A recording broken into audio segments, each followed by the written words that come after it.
Hello, welcome everybody to Recommend 10. Sorry we're a little late. Was having a little bit of problems with I don't know if it's a YouTube glitch or if I'm just not computer literate, but it is what it is. I am pleased to bring this back to you every now and then. We get into these times where it feels like it's a little bit more than the movies. We talk about artwork, we talk about still books, slip covers, digipacks, even VHSs and laserdiscs and DVDs. Blu-rays and 4Ks are all the age.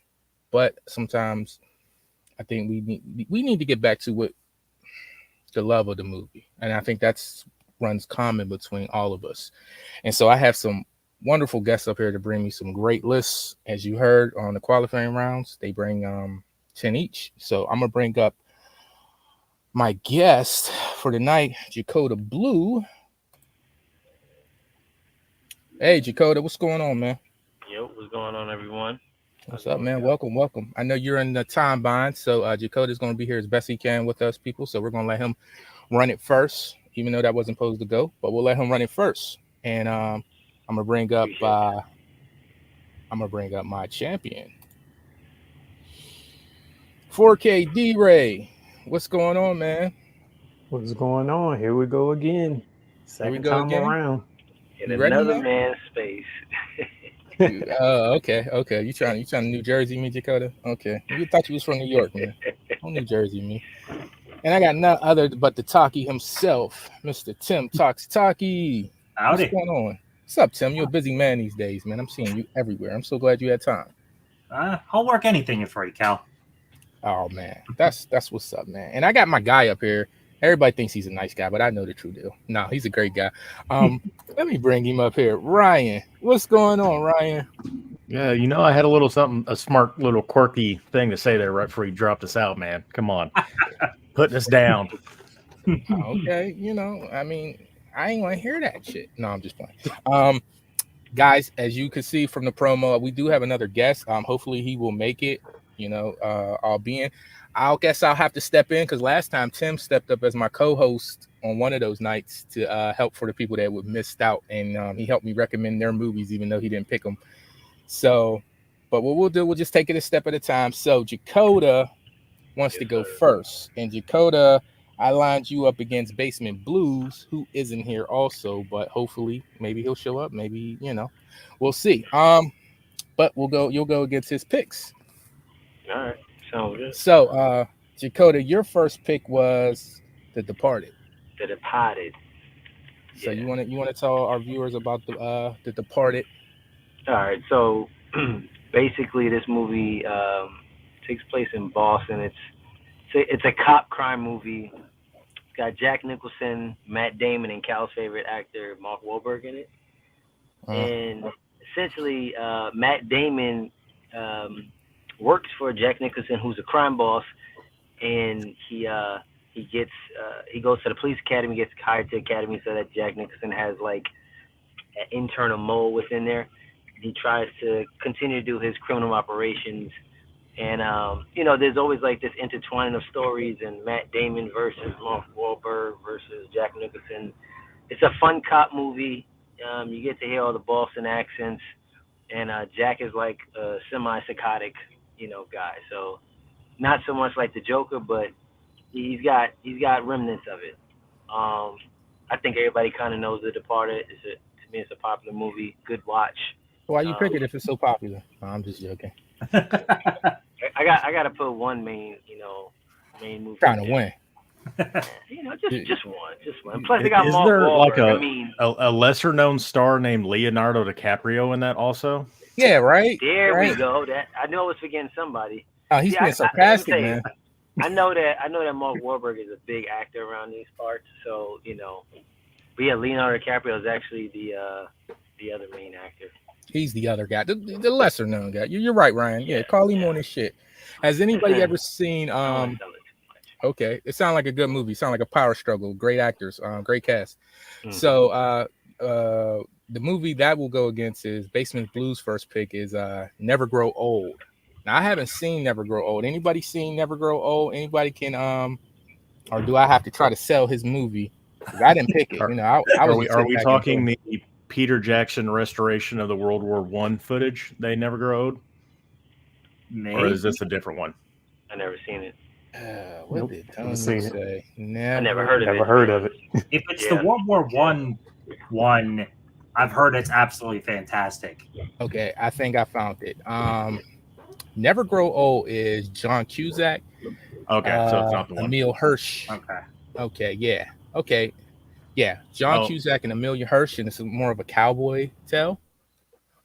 Peace. If you guys are into cowboy flicks, the older I get, the more I'm becoming an old man, so I like them. But you know, it's one of those. Yeah, I think I did see this trailer. It's one of those. Shit go wrong. Bunch of blood money guy rides into towns. He's burying his victims on the base of some family stuff. I didn't recommend it, guys, but it sounds good. So that is your poll right there. So The Departed versus Never Grow Old. Leo DiCaprio versus why you shaking your head, D-Ray? Versus John Cusack. Damn, I never thought I'd see that matchup. So I'll give you guys a minute. How's everybody doing tonight, man? I'm a little nervous. But I'm ready for a hot take. It's been a minute. You're ready for a hot take? Yeah, I have to give a hot take at some point tonight. I can't handle your hot takes, Dakota. What's your hot take? I know. Well, we gotta wait and see. You make me feel better though, because I thought I had some, but yours is insane. But go ahead. So the Peter Jackson one is called "They Never Grow Old." Oh, okay. Yeah, it is really good. I own it, and I started watching it one time and I fell asleep. But it's Peter Jackson. He restored and colorized a bunch of World War I footage, and it looks great from what I've seen. I need to go back and actually watch it. It's so good if you fell asleep during it. I was just about to ask, did you go to sleep because you were tired, or the movie was a little shit? Because I'm tired. Because I wake up at 3:30 in the morning, and I'm trying to watch a movie at 9 o'clock at night. After being up for 16 hours, and like, oh yeah, this is a good idea, Ryan. Yeah, you gotta catch it early. So I'm gonna let that run for another few seconds, guys. Please. It looks like it's just Departed. So, guys, if you don't know, vote for the movie that sounds the most interesting. I'm sorry I couldn't sell that a little better. Tim, I thought Tim would know it. Tim would be knowing stuff like that. No, I don't know that one. Yeah, I know a lot of Cusack boy. movies, and I've never heard of that one. I actually seen the artwork before. Really, I didn't think I heard of it until I seen that cover. So I am but I'm distinctly not a Western guy, though, so I would have needed Tony to sell me on why I want a Western. Hey, Movie Hunter, what's going on? Hey, Mayan. All right, well, I'm gonna call that one because that ain't going. I don't care who's here. That's probably not gonna make it. So, The Departed will go on. All right. So, Dakota, your second movie is Shutter Island. So, all right, yeah. So Shutter Island. What's Shutter Island about? So Shutter Island is a psychological thriller. Probably one of my favorite psychological thrillers ever. Leonardo DiCaprio, another one he's in. With there's a theme going on here, man. What's going on? No, I just thought about that, but I can't remember the other gentleman's name. The guy who plays was it Ruffalo?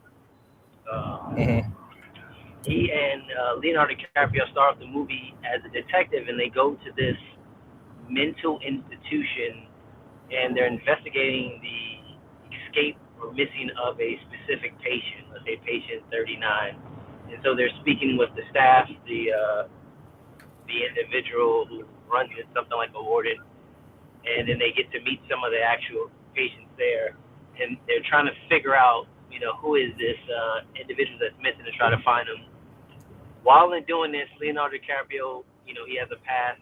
I think he lost his family, and so he has these kind of weird flashbacks. This is a movie that, I don't want to indulge too much into it, because what I would say to me is part of one of the best parts of the movie, but it is a really good psychological thriller. I think that cinematically it was shot. It's very mysterious, a lot of dark scenes. The fact that they're stuck on this island because that's where the facility is located, it all lends to an amazing movie in which you're captivated into it, to me, the entire movie. And if you like movies that has a twist or has you thinking what's really going on at the end of the movie, then this is probably one of the best movies you can watch for those types of twists. And my hot take of the night, again, I'm gonna say it. I will gladly take Shutter Island over Scarface. Shout out to Leonardo DiCaprio. All right, Cal. Yeah, but why do you even put that together like that? That's weird. It sounds like you're trying to touch a nerve. That's weird that you put those two to even say that. Like, it's like you're trying to diss Scarface for no apparent reason. I love Scarface. I'm just saying, if I had to pick a movie I want to watch, and I want that's to not a hot take. That's a no take. But teachers their own. Nah, I don't know. Okay, guys. Anybody seen Hacksaw Ridge? That's Tony's second pick. Oh yeah, I like that movie. So anybody want to recommend it for me? You want to help me out? Who's in Hacksaw Ridge? Okay. So Amazing Spider-Man plays an actual character that was during the Vietnam War or World War II? World War II. Yeah, World War II. And he's a pacifist, but he wants to join the military and save lives. And it's actually based on a true story, and it's during the actual battle at Hacksaw Ridge, where he saves like 30 some odd lives without ever firing a shot over like a 2 or 3 day period. And it's a really good movie, directed by Mel Gibson. Andrew Garfield's fantastic in it because he is a great actor, regardless of what people think. It looks beautiful. The sound design in it's beautiful. It's a great movie.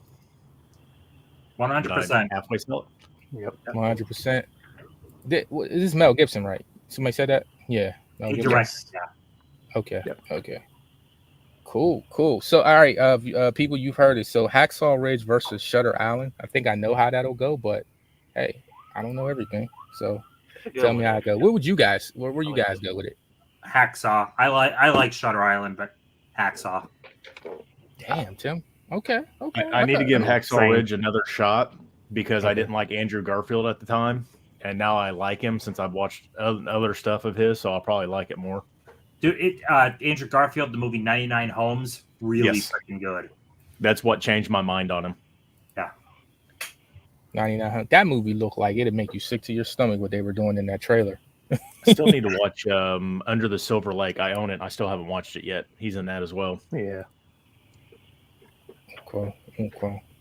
So what about you, D-Ray? You see Hacksaw Ridge? Yes. What's your thoughts on it? Really enjoyed it. Real good movie. I mean, I thought it was just going to be something, a bit too dramatic and not enough like war and action, but turned out to be a good mixture of both. Yeah. Okay. And I'm not religious really, and going in I thought it might be a little preachy, but it's not. Religion is there, it's his driving force, but it's not, doesn't push it on you or anything. Yeah. No, they really show that he kept to his convictions, and that's definitely not over preachy at all. Yeah. I would pick Shutter Island. I just think it's more of a better psychological thriller. Okay. Well, hey, Dakota, guess what? You know what? You think you won? You think that did it? I think more people like Shutter Island than you think, Cal. I think you're wrong, buddy. They lost. It's 70% to 30%, buddy. And I thought you had it on that. I did, but you know what it is? You don't diss on in Montana like that. I'm just saying. I think that might have, but hey, yeah, that's fine. To each your own. I won't sell any movies against you, Jagoda. I'm sorry. I won't sell anymore. No picks, no bias. No, let the movie speak for themselves. Hacksaw Ridge is a really good movie. I mean, I would pick Shutter Island over it, but it's still a really good movie, though. Hacksaw Ridge Shutter is Island's no closer to thriller and Dunkirk, horror, so I think I will roll with that. Mm-hmm. Sorry, Tim, what you said? I said Hacksaw is no Dunkirk when it comes to World War II, but it's damn good. That's right. Yeah. I heard they was giving you shit on Dunkirk though, Tim. So it's a safe space. Everyone gives me shit over Same. I love the like movie, that and I more than still give you shit, 1917. Tim. You like it more than 1917? I sure Okay. do. Yeah, same for me. 1917 is kind of like one of those, once you've watched it, you kind of know the gist of the whole thing. At least 1917's it's all around just a better design and story, I think. I'm in agreement with that as well. So before we move on real quick, where do you guys rank your favorite war movie? Because Private Ryan seems like it might block it. I don't know. What do you guys think? So My favorite war movie is actually on my list tonight. Oh boy. I like Saving Private Ryan, but Saving Private Ryan is what essentially led to Band of Brothers, because Spielberg and Tom Hanks worked together again to make Band of Brothers, and watching Band of Brothers, that is leaps and bounds better than Saving Private Ryan, so I just would rather watch Band of Brothers. Okay, I hear that. Those last few episodes of Band of Brothers is tough to watch, though. Oh, God. Oh yeah. Yeah. Tough watch. I like Saving Does Private it- Ryan. I just think that once after the beach landing, it all goes to shit. Like, you know, this captain that's got these people so far has been through all these battles, and all of a sudden he just starts making stupid decision after stupid decision. It just falls apart after the landing, to me. Dakota. So your next Yes, pick, sir. I know you're driving, so I'm giving you your picks. 13 Ghosts is your third Yeah. pick. So 13 Ghosts is my personal all-time favorite horror movie. Absolutely love this movie. So essentially, the main character, family member, I don't know if it's like his uncle or grandfather, passes away, and he leaves, I think his nephew, this house. And this house is it's almost like a skeleton watch. It's see-through. It's on a timer, and at certain times, different parts of the house changes, and you gain access to different parts of the house, different rooms. On the kind of fiberglass walls of these writings and stuff. So as the gentleman moves in with his family, they're there. They're trying to figure out what this house is. I think they were previously going through some stuff financially, and now they got this like elaborate house. And what they soon come to realize is that there's something in this house, and it's something that his uncle has been kind of studying and capturing, which is 13 different types of ghosts. And each one of these ghosts are in the house somewhere in the room, and there are these codes or spells that are written on the walls that kind of keep them from going through the glass. So you have this family that go in there, and they have to face these ghosts, and the only way that you can see the ghost is by wearing these specialized glasses. So each ghost has their own specialized, skills and things like that. So I know it is a remake, but it's just I love 13 Ghosts. It's amazing. Hopefully Scream Factory brings it in 4K soon. So I'm sure. definitely. Yeah, I need to watch that. I didn't see that, and that's a remake. People, a lot of people say there's no good remakes. That's a remake. I was about to ask, are you talking about the original Vincent Price or whatever one, or if it's the remake from '98? No, the remake. Yeah, the remake. Okay. Look at that hot take right there. Scarface is overrated. Okay, so have anybody seen The Father? This is the Basement Blues third pick. Not yet. With Anthony Hopkins and I forget who the female is. Yes. Olivia Colman. I own it and haven't watched it. Ryan, I needed you to watch this. You knew you was coming up here, man. You knew you was gonna have to do his picks. Everything, it's supposedly it emotionally wrecks you, and my wife has seen it, and not yet. Okay, The Father, people. So The Father is a drama. Great actor, legendary actor Anthony Hopkins. I'm trying to remember who's in it. I don't know how to say her name. Megan Poots. Anybody know that name? Olivia Colman is the lead actress. Olivia Colman. Olivia Williams is also in there, and the Poots girl. I can't say her first name. She's a really good up and coming actress. But from what I hear, like these guys said, it's a character piece, and it's very troublesome. Imogene Poots. That's it. Imogene. Okay, she's really good. She's a good actress. Even in the bad movie, people love to rag on the new Black Christmas. It's really not good, but she's not really bad in it. So, but yeah, it's a movie about I guess dementia, or is it Alzheimer's? So same thing, right? Alzheimer's. Yeah, I Pretty believe. much. So yeah, you guys kind of know where that's going. That's a character piece. Probably some. I don't know if you would continue to watch it. I guess if you're a crier and you like to cry, that's therapeutic for you.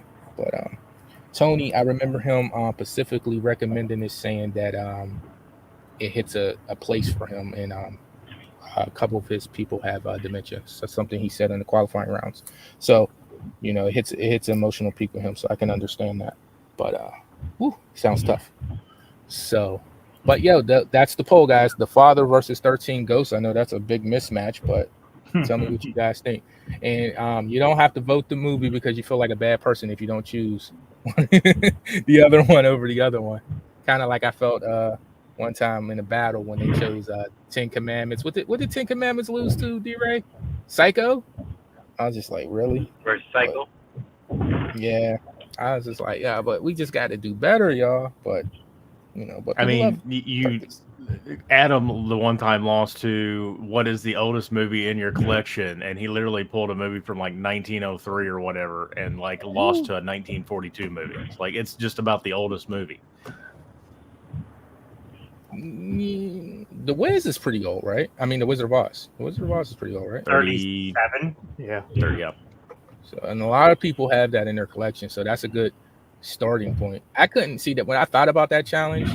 I just thought I was like, oh, digging through the movies and stuff like that. I think I got a movie from 1920s. I forget. I wonder what Stolen Life is from. I think that might be the 50s or the 40s. I think It's Vampire Criterion is really old. Okay. Okay. Vampires the teens, I think. Yeah. Like late teens, maybe. I can't remember. So for John's challenge of I've won every year all the way back, I can make it all the way back to 1927 before I miss a year, and then I have a stretch of movies again and get going down into like the teens. But 1927 just killed it. Yeah, that's I thought you would be one of the strongest in that because you like so much old cinema. Yeah, but I've mentioned it before. I haven't seen a whole lot of silent era, and you get back into the 20s, Right. you're hitting silent era. Oh, I got this. You see, I didn't even realize I had a silent movie. I have the original Ten Commandments. That's a silent Trip film. to the moon. Yeah. So, but yeah, like far as like if you just say year, yeah, you could. The challenge is easy, but if you say like consistency, that made it really difficult. Yeah. So it was a cool challenge. Now that's what you call creative. Yeah. I have all the talking errors, so that's all that matters. All the talking errors. He said that's all that matters. Okay. So 13 Ghosts. Hey, I agree. 13 Ghosts wiped that, man. It's 85% to 15. So go ahead, Jacoda. You picked a Not good one there. surprised about it. Yeah, that's not surprising. I don't know. That sounds like a rough movie. Okay, Super Mario Brothers. Now, this was a community pick. So people from the community picked this, and I don't eject. I don't cheat. I just put it in there. So Super Mario, the movie that just came out. I think you guys, what more can I say, guys? It's Chris Pratt. I forget offhand the other voice actors in this. Charlie Day. Charlie Black. Day. Okay, yep. Charlie Day, Jack Black. Yeah. Well, Mario, all our Nintendo fans and stuff like that. It's finally a decent movie on the Mario character. So there's that versus Basement's Blues. Fourth pick was Marrowbone. Didn't see Anybody it. ever see that? Nope. Okay, George McKay, Mia Goth, Matthew Stagg, Charlie Heaton, Anya Taylor-Joy. So that's a hell of a cast. It's a younger siblings who have they cover up a death of their mother in order to remain together or something like that, and they're plagued by this sinister presence that's in the home. So it's one of those films, it's a horror drama. Actually, sounds kind of dope in my opinion, but I'm not really into possession, but that kind of with that cast, it sounds kind of sounds like a good one. Go ahead, Tony. I'm liking this one. So Marrowbone is that one. What you guys think about Marrowbone? I mean, that's what I got. What you guys think? I've been meaning to check it out. It sounded really good. So, as far as Marrowbone and Super Mario Brothers, what you guys going with? I actually enjoyed Mario though. That was fun. It was fun. It was fun. It was all right. It was surprising. It was surprising. I don't know. Peaches. Yeah. I mean, I thought That's all I know. when I Though. Like that's all people say. when I did see it, I thought, because I think I saw it like the next weekend after it came out, and I heard so many people talk so great about it that to me, it didn't hit the same way, as far as what other people were saying about it. Mm-hmm. Okay, polls up, guys. You guys, I won't let that one rock too long, but they did a really good job about mixing all the different eras Mm-hmm. of Mario in it, and there was a lot of nostalgia for it. But it's cool. It doesn't beat the original Mario Brothers, the live action. Really? I've never heard anybody talk good about that movie. I think people like it as like guilty pleasure, so to speak. Oh, No, yeah. It's a fun movie. You just have to separate. It has nothing to do with Mario. No, At all. nothing at all. And I'm a huge Leguizamo fan. I really like John Leguizamo a lot, and him and Hoskins were drunk through that whole movie. Hey, Casey. Yeah, I just don't remember that movie. And Tom, what's his name? I'm gonna call him Tom. Bob Hoskins was really big at the time. So, I mean, on paper, that sounds great, though, doesn't it? That casting, but it didn't work out too well. I don't know. Maybe I need to rewatch it. Am I being hard on the original? Yeah, it's fun. It's fun. Yeah. Wow. It's absurd. If you watch it, you're like, I can't believe that they made this movie intended for kids. Like weird stuff happens in that movie. The Goombas look nothing like Goombas. They're like giant reptilians with small heads. Yep. The what? They called them Goombas? Okay. Yeah, the Goombas. Yeah, the Goombas. Okay. The mushroom dudes, the little brown dudes that you squash. Okay. Yeah, you said the Goombas. I'm like, what the hell is the Goombas? I'm thinking, okay, the Goombas. Yeah, all right. Or maybe I've been calling them something different. These gigantic trench coat wearing lizards with these tiny, tiny heads. It's crazy. Okay, that poll went a little different. That was 60% for Mario. So it barely, that's pretty good.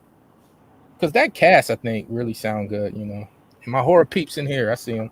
So, they like their horror. Okay, Dakota, your next pick was Us. You want to do this? Sir. Us, this overrated. Jordan Peele's second movie in his installment of his trilogy. This is one for me. Get Out obviously is a masterpiece, but for me, Us rewatchability is top notch. It's this idea that everyone has a tether, which is kind of like a clone of themselves. However, these clones do not live on the surface as we do. They're under the surface. They're very different. And so the movie starts off with this little girl who goes into this mirror house, and sees like a reflection of herself or someone else of herself. And then it goes into the story. You don't know what happened. As they explain it, everyone has like this tether. And so throughout the movie, it's a family movie. They go on vacation. Then some crazy stuff starts happening. The mom is acting weird. And then the tethers somehow get out. And now the family is face to face with their tethers, who essentially tries to kill them so that they then can become humans to stay on the surface. Again, it's one of those movies where there's a twist and you're trying to figure out, like, hey, is this the actual human beings or are these the tethers? I just like the idea of it. Soundtrack on point. Got a little, comedic value in there. And overall great cast to me. I think it was, seeing that Get Out was such an amazing movie. To me, Us was a really good follow-up. It was a really good follow-up. It took me more than one watch to kind of get it, but as I, watched it second and third time, it really became a favorite of mine. I love it. I love that. So, it's shot really well. Well. I'm sure a lot of people have seen it, but definitely go back and watch it again. Jordan Peele usually has a lot of things within his movies, a lot of symbolism, a lot of layering. And this movie has it as well too. So, yeah. Okay, cool. And you think that's his best movie, right? No, I give it to Get Out, but I say that Us, for me, has a better rewatchability. Like, I'll watch that more than I'll watch Get Out. Get Out is... Okay. All right, panel. What did y'all think of Us? I wasn't too fond of it. I think I need to give it another rewatch. Like I said, it's shot beautifully. It's his best shot movie, but I didn't dig the movie that much. I liked it. It's interesting. It's definitely interesting. Feels like a Twilight Zone episode, not Twilight, Outer Limits episode for some reason. Anybody else thoughts But on would you Us? be surprised I haven't watched it yet because it's horror? But that seemed like the horror you might take a little, because it's not bad horror, it's not deep horror. No, Like no, a thriller. I need to watch it. I've watched Get Out. I really enjoyed Get Out, and I need to just go ahead and binge watch all three of them because I own all three of his movies now. So I just need to get it out of the way. Yeah. Okay, so Basement's Blues Tony's next pick was Killing of a Sacred Deer. Anybody Oh. seen that one? Oh God, yeah, I really enjoy that one. You want to take it from here? You want to recommend it to people? Yeah, so Colin Farrell befriends a young kid. I can't remember the actor's name, but something Keegan, right? Barry Keegan, I think is his name. But Yeah. anyways, Yes, that's his name. yeah, weird stuff starts to happen to Colin Farrell's family, and it gets weirder and weirder. It really gets into some crazy symbolism. The movie is acted incredibly wooden, but like on purpose. It is so off-putting and weird, but it's a Yorgos Lanthimos movie, which is his style. It sticks with me. There's twists that happen towards the end that stick with me. Farrell's a open heart surgeon, I believe. Yeah, And there's like a lot of life and death like stuff going on, and the movie's just as weird as Yorgos' name. Like it's weird. it is so trippy, and yeah, like I said, the acting is very wooden, but it's all done on purpose. It's so weird, man. I really like it. And that's every that's something Yorgos with movie. me. Like they're When all you said very, very acting's wooden weird. but good, like that's Yeah, I've never heard but that. it's not like it's not bad acting. It's how the style is intended to be. It's so weird to explain, but the Mhm. actors nailed what they were going for. It's just really freaking weird. Okay. Oh, it's still going though. A lot of people's voting. Still going. I gotta let it rock a little bit. I've never seen it, but Colin Farrell's probably a top 20 actor living, maybe. I don't know. He's yeah. really good. So Oh yeah. he's super underrated. I'll put it that way. That Barry Keegan in the movie, though, he's really, really good as the villain character. Oh my okay. God. He's good in everything I've seen. He was great in Banshees of Inisherin. Yeah. And I see. he's really great in Dunkirk in his little role. Yes. I see you, Tim. Tim gonna get a sponsor out of this movie, man. Somehow, some way. Just like Ryan gonna get some Asian cinema sponsors. He needs to. Jesus Christ, Ryan. Wow, this movie is going. Okay, I'm gonna let it go there. Us Barely Escapes, 55% to 45. So Us takes that round. Wow. Yeah, I think people would need to see Sacred Deer, and you're either gonna walk away like, damn, that movie was really cool, or you're gonna be like, I hated that with every fiber of my being. He's got that new movie coming out with Emma Stone. Yes, Emma Stone that looks really, really good. So freaking in for that. Okay. All right. Jakota, your next one is that bullshit pick you picked. Lone Survivor. Yeah. All right. So Lone Survivor is my favorite war movie. Mark Wahlberg, Favorite war I gotta movie. throw some Say it. Wahlberg Favorite war movie. I don't know how it's a war. I mean, technically, but really? Okay. But all right. I'm giving So you I actually shit. saw this But, one in theaters. I mean, it shows like kind of this kids come in, they're training for like this special ops kind of group, and they go into a country for a specific reason. It's similar to some of the other movies where you go into like, enemy territory and you get caught and now you have to get out.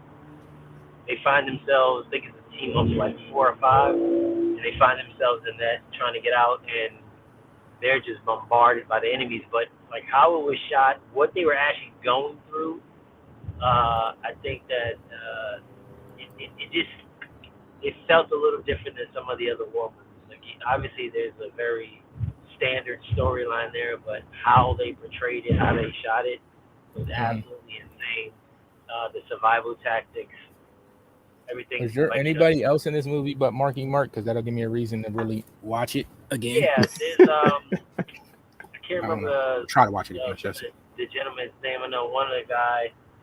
He what movie did he play in? He played in another movie with Mark Wahlberg. Oh boy, not helping. Yeah, I can't remember his name right Taylor Kitsch, yeah.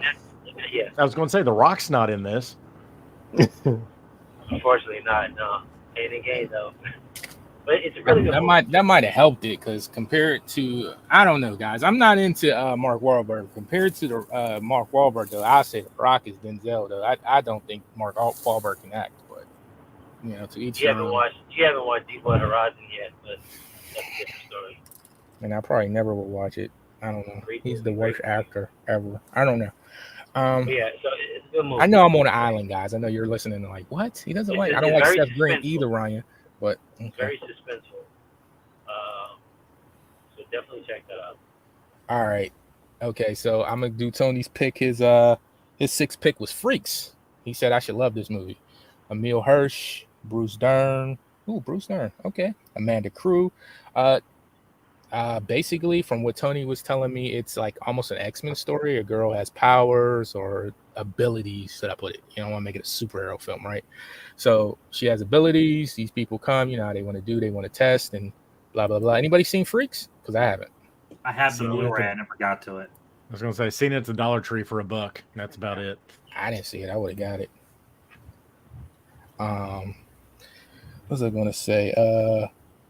Hey, Bob's Blu-rays. I don't know much about this movie. I'm trying to think of a way to donate. I just want to say it's like an X-Men movie. Anybody ever seen Mutant X? It looks like if Mutant X came out in this era. That's what Isn't it similar to like I'm Number 4, like the same, like a young kid type movie with a group of people and powers and all that good stuff? See, I guess I thought it was more Midnight Special-ish. Midnight Special. Oh. Hey, maybe it is. I don't know. I haven't seen it, but I was going off of what Tony told me about it. Tony's going to be so mad. He's like, none of my movies won. I mean, I couldn't. How could I sell them? They're his picks. I mean, you know, I'm doing the best I can. Okay. We got an endorsement from the man himself. Culture Trini says Freaks was actually really good, so I will believe him on that. Freaks is really good. Yeah. Culture Trini, man. If it ain't a Western though, he probably ain't. You know, no, I'm joking. Culture Trini. No, when people were finding it in the Dollar Tree, I remember there being a lot of hype about it. A lot of people were saying it was a good movie. So yeah, I have heard it is good. I've never heard a bad thing about it though. But it was one of those movies. What's the other one that came out a few years before it? Chronicles. Is this similar to that one? Something like that. That was like a point of view, like superpower thing, wasn't it? Oh, so it's not similar. No, it's similar, but it was shot like I think Chronicle was shot like in a weird way or something like that, if I remember correctly. It's a Chronicles of found footage. Yeah, found footage. That's what. Yeah. Oh, well, okay. I'm glad Tim's here because I don't know my terminology. I look like a crappy YouTuber. I don't know. Tim knows it all. That's why when he doesn't know something, I'll be like, "Huh? What do you mean, Tim? What do you mean?" Well, damn. Lone Survivor is pulling away, so it looks like it's well, no. What's the name? Came up a little bit. 60%, Jakota. You really did it. You really had it. I should have made that a rule. No Marky Mark movies. I should have made that a rule. Okay. So I almost put Pain and Gain on this list. Almost did. That's one of that my is favorite decent. ones. That's a little decent, but it ain't because of him. But it is pretty decent. No. It got Monk. Coked Up Ain't Rock. that right, yeah, Tim? Coked Up Rock is the best rock. Pain and Gain was fun. Man, Monk was the best part. I mean, The Rock was kind of cool. Oh, Anthony Mackie was actually good because I'm not big on him either, but he was actually pretty good in it. So, you know, it is what it is. Okay, your pick, Jakota's Enemy of the State. Oh, cool. So this is a movie I love and I really don't hear a lot about. Will Smith, Gene Hackman, Regina King. Can't remember the other individual's name that was the government agency, but essentially, Will Smith is an attorney, you know, and his wife, she's kind of into that conspiracy theorist kind of thing, and she's always like, you gotta watch what you're doing, what you're saying and stuff. And so he saw an old friend. He saw an old friend one day, and this old friend I think was doing like nature observatory kind of services, and he had a camera pointed across at a lake, and the camera caught a murder on, live, and this murder was conducted by, some government officials. Obviously, it wasn't a sanctioned activity, so it's like one of these rogue, kind of governmental individuals. And so now they realize that it was caught on camera, and they are trying to catch this guy, and the guy is running from them, and he puts it like in a kind of video game thing. He throws it in Will Smith's bags when we see him, and then something happens to him. So essentially, from that point on, the governmental agency is trying to find a way to get the tape back. Will Smith, also on his side, as being an attorney, is dealing with a case with the mob, and so he's dealing with that. And there's a number of moving parts in here, but essentially, Will Smith comes to contact with Gene Hackman, who knows all about this, Big Brother is watching, and there's a lot of things that go on. They bug Will Smith. They're trying to ruin his complete life. He's on a run now. He has no resources at some point. So just imagine conspiracy theorists mixed with some mob ties, mixed with some crooked federal agents, and you put them in one movie, and you come out with this amazing mashup movie. Again, the cast is amazing. Although it has a lot of different parts, I think that they kind of explore and move the parts very well. So it doesn't each part doesn't get lost, and it all kind of ties in together at the end. So, did you sell how good Gene Hackman is in this? Gene Hackman is so good in this. When that first scene of Will Smith leading back to the place and where you followed, and he has to pretty much like incinerate the whole place. Yeah, that's the best scene in the movie. Yeah, yeah, so good. Like he's cutting his shoe apart, showing him things. He's like, shh. Like that's just. I ain't want to tell everybody this, but yeah, it's crazy. Like when you see what could be, you're just like, oh shoot. Oh well, like you said in the qualifying rounds, they streamlined it. I mean, our phone does all that for them, so they don't even have to do all that anymore. So yeah, that movie takes a lot of inspiration from Blowout. The whole idea of accidentally catching a murder and the government coming after you. Really good movie. Yeah. Will Smith, like really good acting, because a lot of people are like, Will Smith's not like an actor, and like he really, really acted his ass off in that movie. Okay. Thank you, Tiana. I appreciate it. Thank you. Shout out Bob and Hobbs Horror, everybody that came in. That it's kind of hard. I'm doing so many things in the background here, so if I don't say hi, not trying to be rude. Thank you for being here though. This right here was crazy though. Us is more rewatchable than Get Out. I don't think so, but okay. All right, so Tony's pick is against Enemy of the State, which is great. Chico didn't even say Lisa Bonet was in there. Lisa Bonet was huge back in the day. Okay, so it's Boys from County Hell. And this is a movie that I have, but I haven't watched. It's a horror comedy. And Tony told me this is a Dracula movie. So just look at it like that, a horror comedy with Dracula. Anybody seen Boys from County Hell? Nope. Nope. Never heard of it. You guys are killing me. Y'all gotta hang out with Tony more because how you ain't know nobody's seen his movies. Well, he needs to be here to sell them. True. Tony has 38,000 movies, dude. Like seriously. Well, that's Ryan, not even including triplets. Well, Ryan, I say at least how many of them are the same movies though? Because he's Mr. All Edition. He has to have every edition. So he's seen a lot of those movies. He has. Oh yeah. He has. I wish I wanted to hear about this movie because I have it and I didn't even know what it was about, but the cover looked good. So, but he told me it's a Dracula horror comedy. From what I'm reading, a crew of hard workers led by a bickering father and son. Oh, it's one of those kind of like Supernatural, but a comedy take. Sounds like. they got to survive in one night. You know, it's like pinpointed to one night. But so they sound like hunters. So yeah. So 4K 4K Tent Revival just gave it the seal of approval. Boys from County Hell is solid. It's on Shudder. It's an Irish horror. Thank you, All right. Rad Brad. I appreciate that. I definitely appreciate that. I don't think it's going to beat Enemy of the State, but okay, guys, that polls up. I'm sure we know where that's going, but you know, Enemy of the State is so good. It's so I remember underrated. Tony talking about that because when he said the name of it, I'm like, "What is this?" And I remember him saying it's like a comedy horror, like a foreign comedy horror. Foreign comedy horror. I didn't even think it was a horror from the cover, but you know. But back to Enemy of the State. Enemy of the State. All right, Chakotay. I was talking to him the other day. He said, no, it wasn't Chakotay. It was Culture Trini. He said that most people, if you talk Will Smith, they'll have this in their top. And most people that I talk Will Smith they don't put this in their top. Like, it's one of those movies, if you mention it, like, oh yeah, that was good. But nobody really puts this, they don't seem to remember it. Because it's his early movies when he was really getting good. It would make top 5. It'd make top 5 Will Smith for me, but it's hard to go against Bad Boys, though, man. I mean, that's yeah.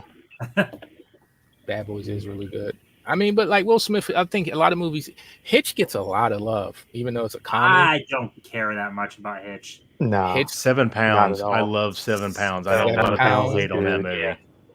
Pursuit of Happiness gets a lot of love. Yeah. Independence Day, of course, that's a sci-fi hit, so that gets a lot of love. And Bad Boys, I don't really. You know what I love that nobody loves?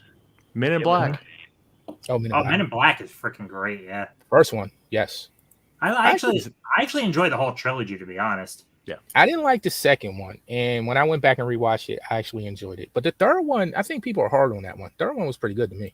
No, the third one closes things up so well. It's such a fitting ending. Mm-hmm. I liked it. Jagoda had a hot take. He said Gemini Man was good. What? Gemini Man is an amazing 4K. Oh, Gemini Man. I was thinking of Joanna Man. Gemini Man. It is. It's a serviceable, bland movie. Yeah, but the 4K is freaking outstanding. Yeah, because it's at like 60 frames per second or something like that. It is super smooth. Yeah, it's crazy looking at 4K. It's one of the best. Well, it's a what they call it, reference disc for 4K. Yeah. If you want to really get in 4K, that Alita, those couple, or like you want to sell people on 4K, those are two that pretty much. Did you ever get you a copy of 4K?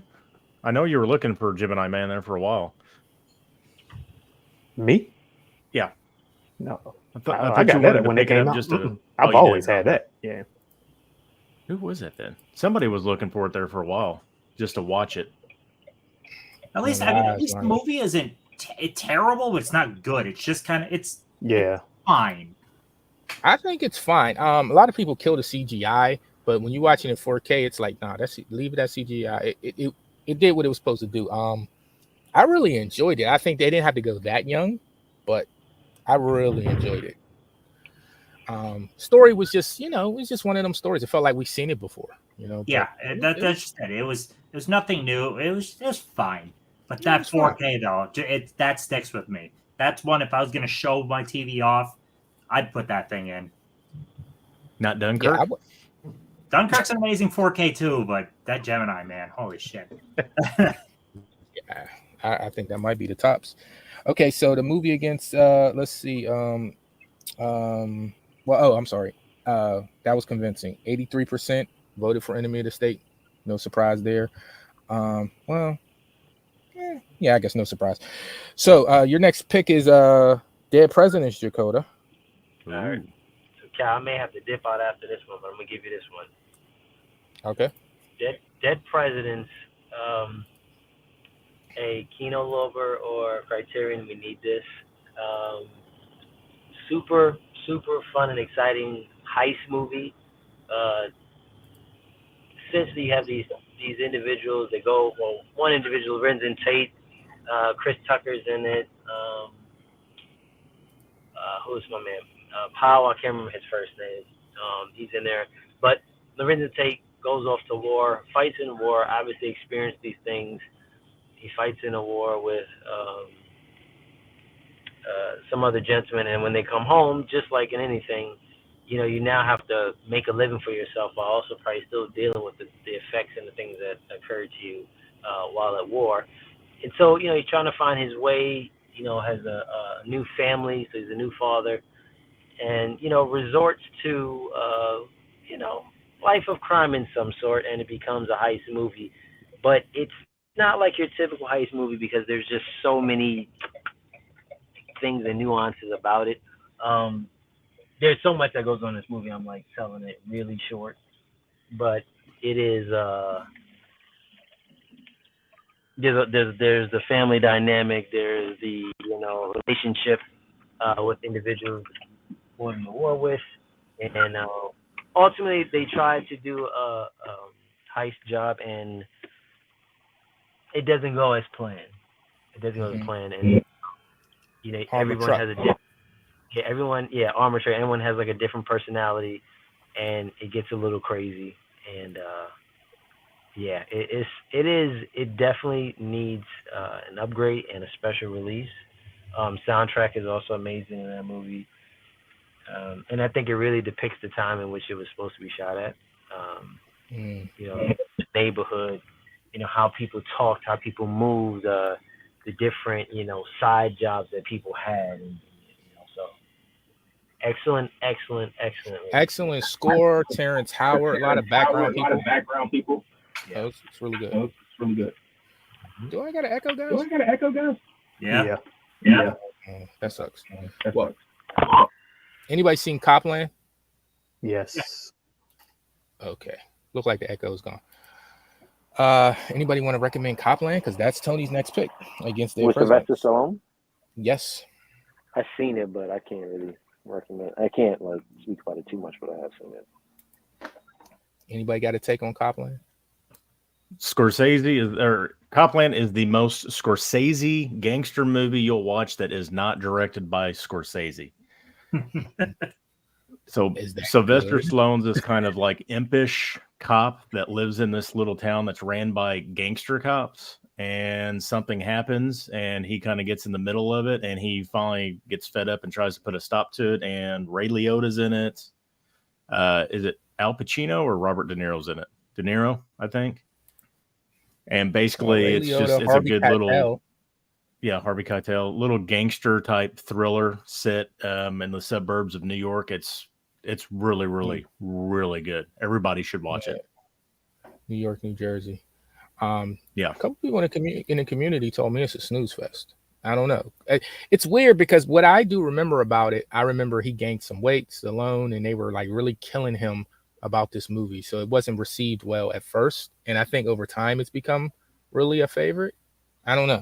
Yeah. That's what I remember it when it came out. It's really out of the box Stallone too. Like he's actually like dramatic in it. Liotta's really good. Everybody in it's really good. And I mean, I can see why people get snoozed by it, but I mean, it's honestly Goodfellas you could consider a snooze fest too, because there's just so much exposition and like time between when stuff happens. It's the same type of movie.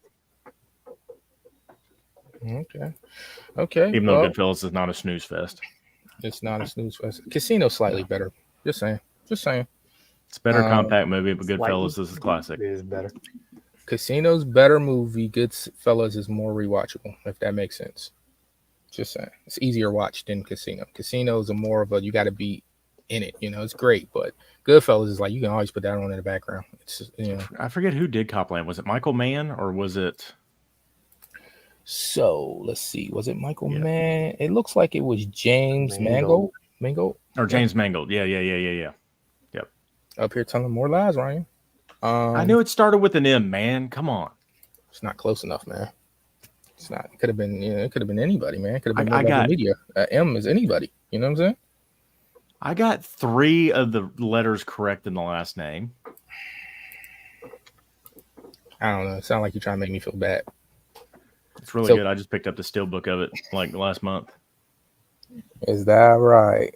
Yeah. Oh, it's tied, guys. I got to let it rock a little while. They're both tied 50-50. Ryan, there's nothing new, dude. What's up with the Steelbook a day? Because is that what you're still doing? I'm seeing Steelbooks, but I don't know if I'm seeing them every day. Steelbook Monday. Every Monday I've got one now. I had to give up on the day thing. This 30 days of movie, whatever I'm doing, is killing me too. Oh. Tim probably gonna do 30 days of I mean not 30 days. Every Monday of a poster. That's probably what he'll do. Oh, I love my posters. But, I just got in an amazing Vertigo a few days ago. Oh, it's so nice.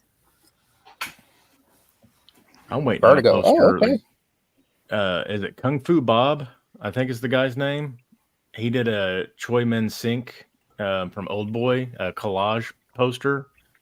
And I didn't realize he sold stuff on eBay. And I'm getting a 24x36 version of one, and it looks really, really good. It should be getting here soon. Nice. I'm gonna put it next to my I Saw the Devil poster. So Dakota, can you do another one? I could do one. All right. So you got Higher Learning is your ninth pick. All right. Higher Learning. Picks the time and age. You have these individuals that is taking place in college, and this is during a time when there is a lot of, like, I guess you would say, racial tension on campus. You have Michael Rappaport, Omar Epps, Tyra Banks, Ice Cube, Busta Rhymes. That's great cast. And essentially, it takes them through kind of their experience in college. Omar Epps is an athlete; he's a track star. So is his girlfriend Tyra Banks.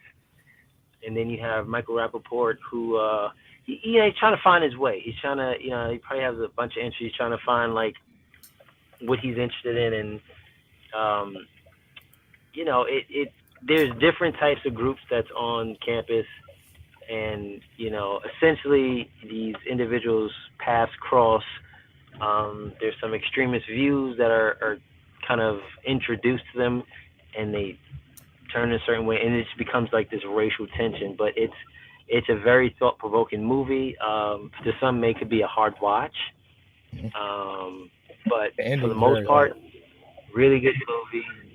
Yeah, it's a really good movie. Lawrence Fishburne's in it, by the way. So the cast is really good. And like I said, it's a really good movie. It doesn't also get kind of its just due with kind of what it's hitting on, but definitely, regardless of whether it wins or not, it's a really good watch. Okay. Yeah, it's a really good watch. It's tough. Tyra Banks is in it. She's actually pretty good because she's not the strongest actor in the world, but she was good for what they gave her, in a small way.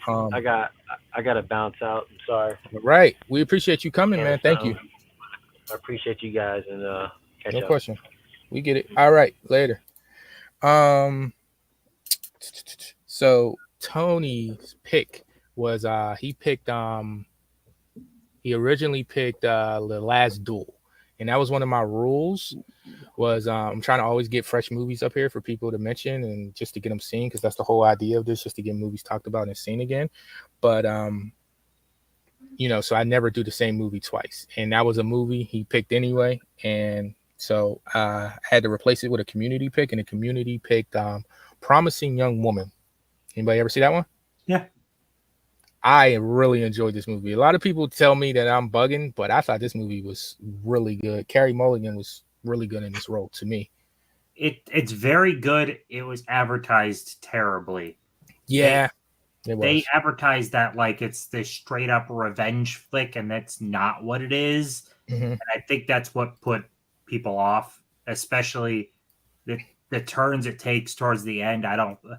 It was very divisive for people. The ending you're not going to see coming, because I didn't. I was like, really? Did that just happen? But then it gives you another beat that's a little satisfying after that. Yeah. And it's just like, oh, okay. But I thought she was extremely good in this movie. I mean, she was great. Yeah. Like after this movie, I'd start looking up other stuff she was in, just because, that's how much of a fan of it I was of her. But yeah, Promising Young Woman, really good movie. You guys probably had a lot of hype. Was that right before COVID? This was like one of the last movies at the theater or something, I think, something like that. It had a lot of hype behind it when it came out, and it just, like you said, Tim, the marketing, they marketed it like they did Mother. It was a totally different movie that they marketed. Think about that. There was the one poster shot of her standing in the middle of the road with the hammer. Like that. Yeah. That is not showing you what that was such bad advertising. That didn't give you a hint on what it is. Well, to be fair, I will say this. I mean, this ain't excusing what they did, but the first 5 minutes of it is kind of the advertisement. Like, you know how it comes on and she's walking down the street and she got the evil look and like she's gonna kill these people. You know, like the way they frame it. You know, the music. Yeah, but then it just turns into a whole different thing. Yeah. But nevertheless, I thought it was really good. Have you guys seen it, Ryan? I bought it when it came out because of all the hype, and I just haven't watched it. It's on the shelf. Yeah, it's really good. I was actually supposed to do something about it, never turned into something with somebody, but that's how much I enjoyed it. I was shocked. But you know what? That's my bag. Tim's like that too. There's a couple on his picks that I could see that he's, you know, he likes that kind of stuff. Like he respects that stuff. So, but you know, hey, I'm a sucker. I'm a sucker for those movies. Let's see what the poll is saying. So the poll is saying higher learning, 67%. Y'all really didn't have to do it that bad though. 67%, but nah, 64. I was still going. Okay, I'm gonna close it in a couple seconds, guys. But yeah, I thought it was good. Higher learning is really good though. I think that's a movie you have to see though. So I'm gonna close that with 65% higher learning. Yeah, I'm actually surprised at some of these what they're doing. So, nevertheless, okay. So Jakota's last pick was The Lincoln Lawyer. Anybody ever see that? I actually never got around to that one. Wow, I thought Tim would have seen that one. What about anybody else? I've seen like half of it, and it was decent.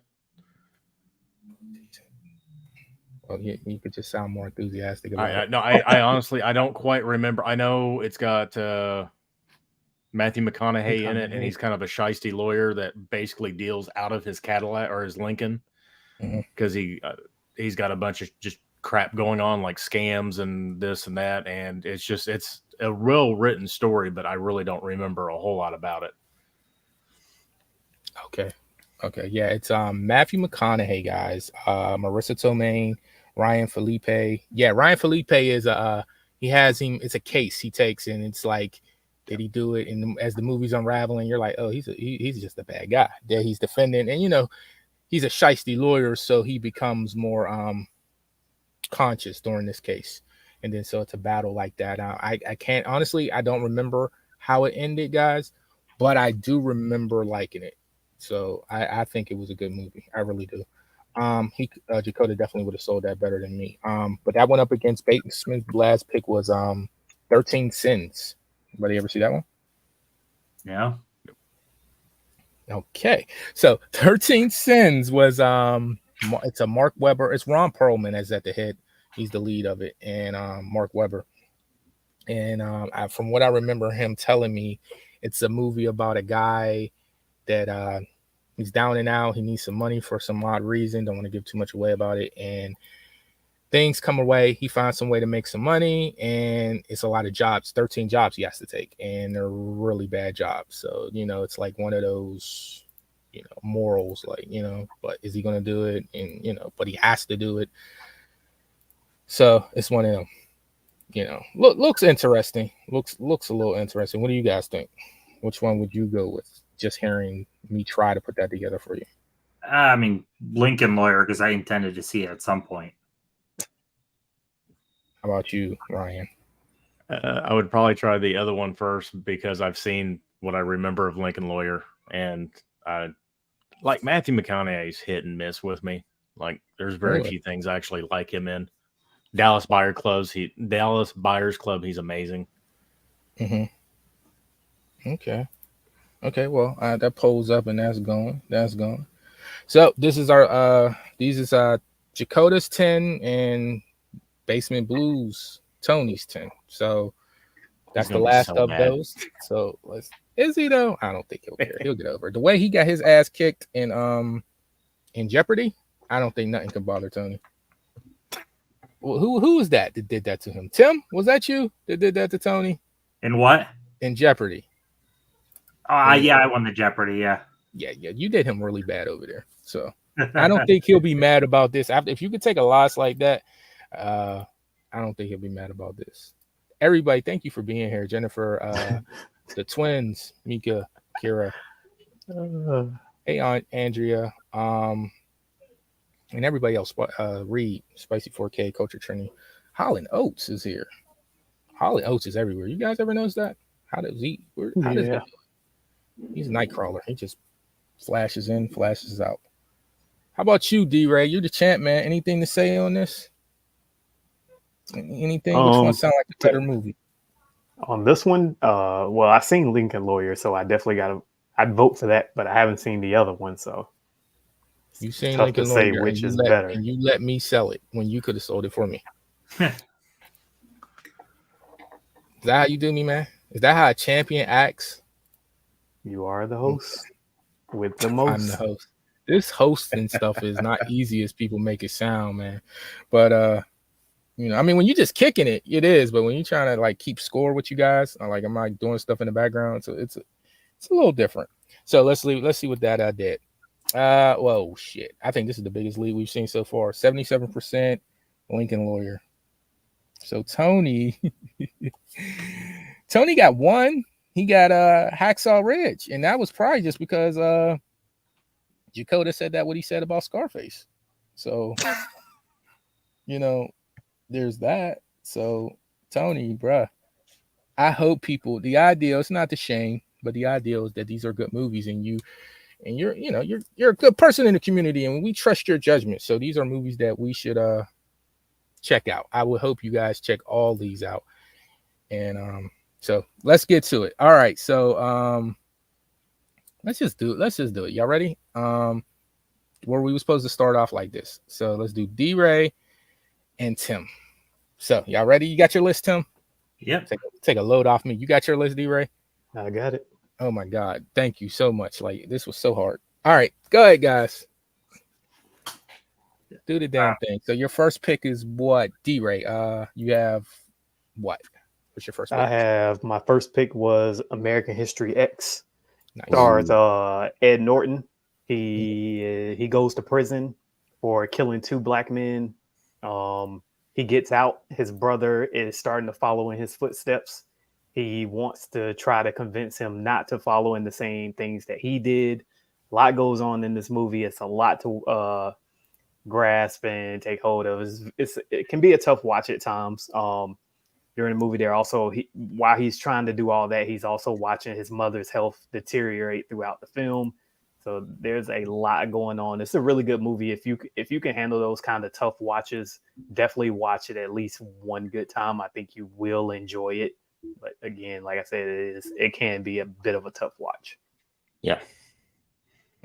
Okay. Nice. You sold that very well. Okay. If you're not in the mood for a heavy watch and you want something completely dumb, watch Sugar and Spice about cheerleaders that rob banks. What more do I need to say?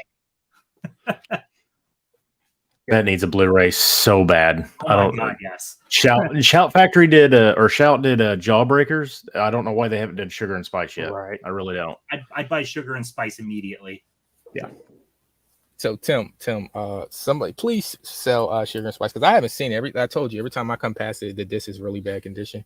So please sell that, because a couple people in the community is like, what the hell is Sugar and Spice? So it's a group of friends that all, for one reason or another, need money. They're all cheerleaders, so they decide to get masks and go rob for money. It's completely dumb fun. I think what they put on, like, president masks, I think it was. Yeah, I think they got Nixon masks, I believe. It's got Mina Savari. Who else is in it? It's a good cast. I gotta look. It's so fun. Like Ryan said with Jawbreakers, Sugar and Spice is that same feel. Dark comedy heist movie. Yeah. There is a bunch of like those 90s famous girls that are in there. Like, you'd know every single one of them if you look at them. I can't remember their Melissa names. George, Marley Shelton. People have seen them before. James Marsden is in it. Sean Young is in it. It's so fun, man. Yes, Star Lord, they do. That's their downfall is what they do in the bank. I'm glad somebody's seen it because like I couldn't sell it. I never seen it. I Oh, want to see it. I've got the DVD. That was one of my favorite movies back in the 90s. It was just so fun. He has American the DVD. History X. Mm-hmm. Man, that's my number 4 of 1998 for me. That's a good movie. You could tell he just did a challenge. You said of 1998. I just like, how my do you video, know that? My video this past week was my top 10 movies of 1998. That was the year I graduated, right. man. That's it. Oh man, you're old, huh? I know I am. I'm 44, man. Old. I mean, look, there ain't nothing left up here, and what's left is gray, for Christ's sake. Jesus. Like, oh no, man. That's yeah. No, I ain't gonna old shame you. You already did, man. You do every day you talk to me. Man, you owe. No, I don't. You just give me a lot of shit. Like I seen you on the was it Convicted Cinephile talking about me, and I saw the Superman hate, and you were directing it towards me. I wish Cal was here so he can hear me take Superman down. That wasn't cool. That wasn't nice. That's what I'm saying. You're not a nice guy. You're a bad guy. Man of Steel is a good movie. I'll give you that. Man of Steel is a good movie. Christopher Reeves is a good movie, man. Just trying to say. Just telling you, man. Just telling Christopher Reeves making movies nowadays? No, he's not. See how bad that was? You see what I mean? He's a bad guy. That wasn't cool to say. See what I mean? Well, let's get back to this post. This dude's getting ready to dig himself into a hole. See what they did to Jacoda with that pick. See, talking about Christopher Reeves like that. Not up here, buddy. Let me see. Okay, well, that's not a surprise. American History X takes it. Yeah, that's a great movie. Curb Stop. 83%. Tim's gonna agree with me on this. They're gonna put out the Blu-ray of Sugar and Spice, and everybody in the community is like, "Oh, I love this movie back in the day." Yeah, of course. Dude, that's what every movie. Every single time. All of a sudden, the Blu-ray comes out, and everyone is a fan of the movie. That's what I was saying to Tim in the qualifying rounds. I said, "Do that bother him?" And he's like, "Oh, well, he was giving him a little love. Sometimes, it spreads awareness and do it." Yeah. No way, man. These dudes know some of these movies, and all of a sudden, it's cool when it gets. I still got my snapper case. I think the snapper case was the only way it came too. Yeah. I've never seen it any other way. Okay. All right. So American History X. So D-Ray, what's your second pick? My second pick is License to Drive. Now, this one stars the two Corys, Corey Haim, Corey Feldman. There's a story based around mostly Corey Haim. He's trying to get he needs to get his license. He's trying to go out on a night on town with a girl that he has a crush on. She wants him to take him out. He goes to try to get his license. Some things happens at the driver's license office to where he gets the license, then it's revoked, and he pretends like he does have the license. Parents find out he doesn't. He's not supposed to leave out, but he eventually takes the car out, picks the girl up, and he goes out on a night on the town, and just a bunch of things happen throughout the night. And he's just trying to figure out what he's going to do to fix everything that is going wrong throughout the night. It's a very fun film to watch. If you've seen other movies, there's other movies that's kind of, these good teen movies that's very fun. There's others just like it if you haven't seen it and you like those other movies like Your Breakfast Club, Ferris Bueller's Day Off, things like that. Just One of the Guys, things like that. You'll love License to Drive also. Okay. Timbo, what you got? So I am gonna say too, for my list, it's deep cuts because not a single one of these have a domestic Blu-ray yet. Not one.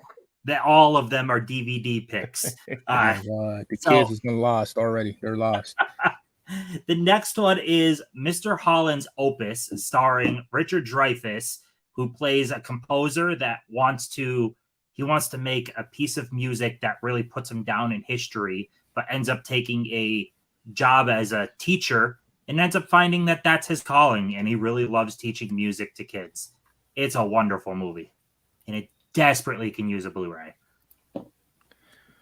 That movie, I remember being a big deal when it came out. Like everybody was talking about it, and now it's basically just forgotten. You can find it in the $5 bins at Walmart on DVD. I'm just waiting for Mel to pop up in the chat now that D-Ray said the two Corys. I know that's what I said to him, and when he recommended it, I said, "Oh, you trying to get into the Rat Pack with that pick, huh?" like that's just their alley, right there. Also, too, Jennifer that's in this chat, she loves her some Feldman. Like, so anything Feldman, she's with it. So I've never seen either. So I know that's a hot take. How haven't you seen License to Drive? Those wasn't my movies in the 80s, man. They just never called to me. I haven't seen a lot of Feldman stuff. I just seen Lost Boys this year. So yeah. So yeah. But it looks good nevertheless. Definitely does. Okay. So let's see. Mr. Holland's opus that I've never heard of. It's good. It's doing pretty well. Tim, you got the fix on this? Because it's killing License to Drive. A really good movie, man. It's a really good movie. Who's in that again? Richard Dreyfuss, right? Richard Dreyfuss, yeah. Okay. I have not seen License to Drive. I need to watch that. I know a lot of people. So I'm not alone. A really fun movie. Okay. So I'm not alone. All right. Yeah. All right. So I'll close that. Get this thing moving. So let's see. License to Mr. Holland. Okay. Mr. Holland's. Am I saying it right? Opus. Yeah. Okay. 57% takes it. So that's that. It ended up happening a little close. Okay. So D-Ray, what's your third pick, buddy? All right, third pick stars Gary Busey, Eye of the Tiger. It's a revenge flick. There's a motorcycle gang that just keeps terrorizing the town. Eventually, they end up killing Gary Busey's character's wife, and he has to inflict revenge on them for everything that they've done to the town and his family. There's a lot of crazy things that happen throughout this movie. It gets back at him kind of like, a 1-by-1 thing throughout the movie, does different little things to him. It has a little bit of help towards the end to really try to drive them out and, destroy their home base, which is a little bit outside of town. The cops really don't do much to try to thwart them from, doing the things that they're doing because they kind of, pay them on the side to do some of the things that they're doing. But it's a very good old school revenge flick. I believe, Scream Shout put it out a Blu-ray about maybe a year and a half, I believe. So there's a Blu-ray out there for it. Let's talk about buttered sausage. Where does it come from? Where does it go? Buttered sausage. What's it doing? Okay, maybe that's a line from the movie because I'm lost. No, Gary Busey had a interview like 2 weeks ago, and he is just whacked out of his mind. And he just started. The guy asked him a question. He just started talking about buttered sausage out of like nowhere. Sausage. Yes, that dude's been his entire career. Wasn't he a couple carats short of being whacked out back in the 90s? He almost died. He had a motorcycle wreck, wasn't wearing a helmet, and crushed his skull on the sidewalk. And he had massive brain trauma. And it's just ever since it screwed him up. Okay, now I feel bad. So y'all been letting me make fun of Gary Busey, but what's Jake Busey's thing then? Because he's a little strange too. Well, I mean, they're Busey though. Right. Gary was a little weird beforehand. He was, but the motorcycle wreck really messed him up. Did he, man? Yeah, I can imagine, man. Motorcycles. You guys ain't out there riding no motorcycles, huh? Because he was the bad guy in what? Lethal Weapon? Yeah. One? What the heck was his name? He put the lighter under his hand. Oh God, what the hell was that? I don't remember that. He was weird in that movie. Like, Buddy Holly's story is still the best movie I think he's ever done. I don't know, man. I'm gonna say Black Sheep. He was pretty good in Black Sheep. That's my movie though. Chris Farley. Yeah.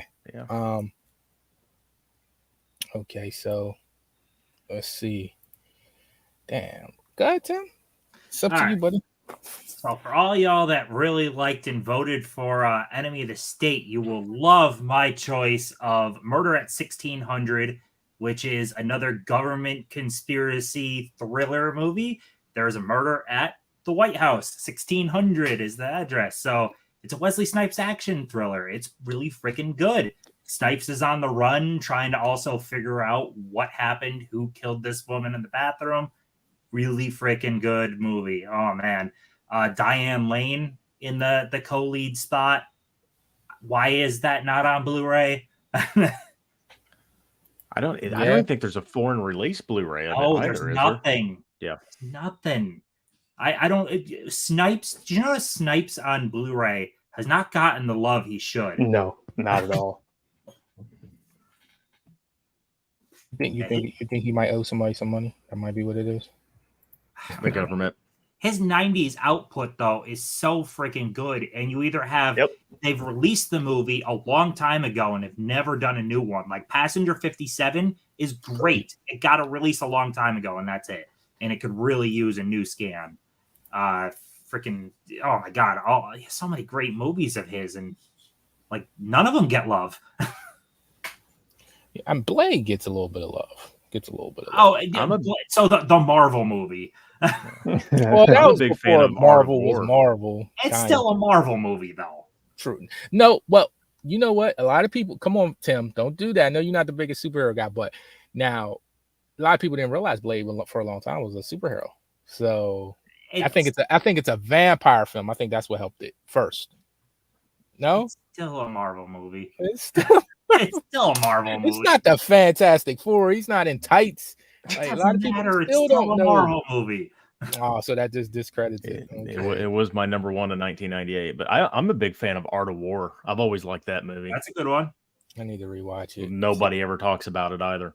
I didn't like it when I saw it. I didn't Matter 1600. I was telling Tim that wasn't big on me either. I was more Blade 2, of course.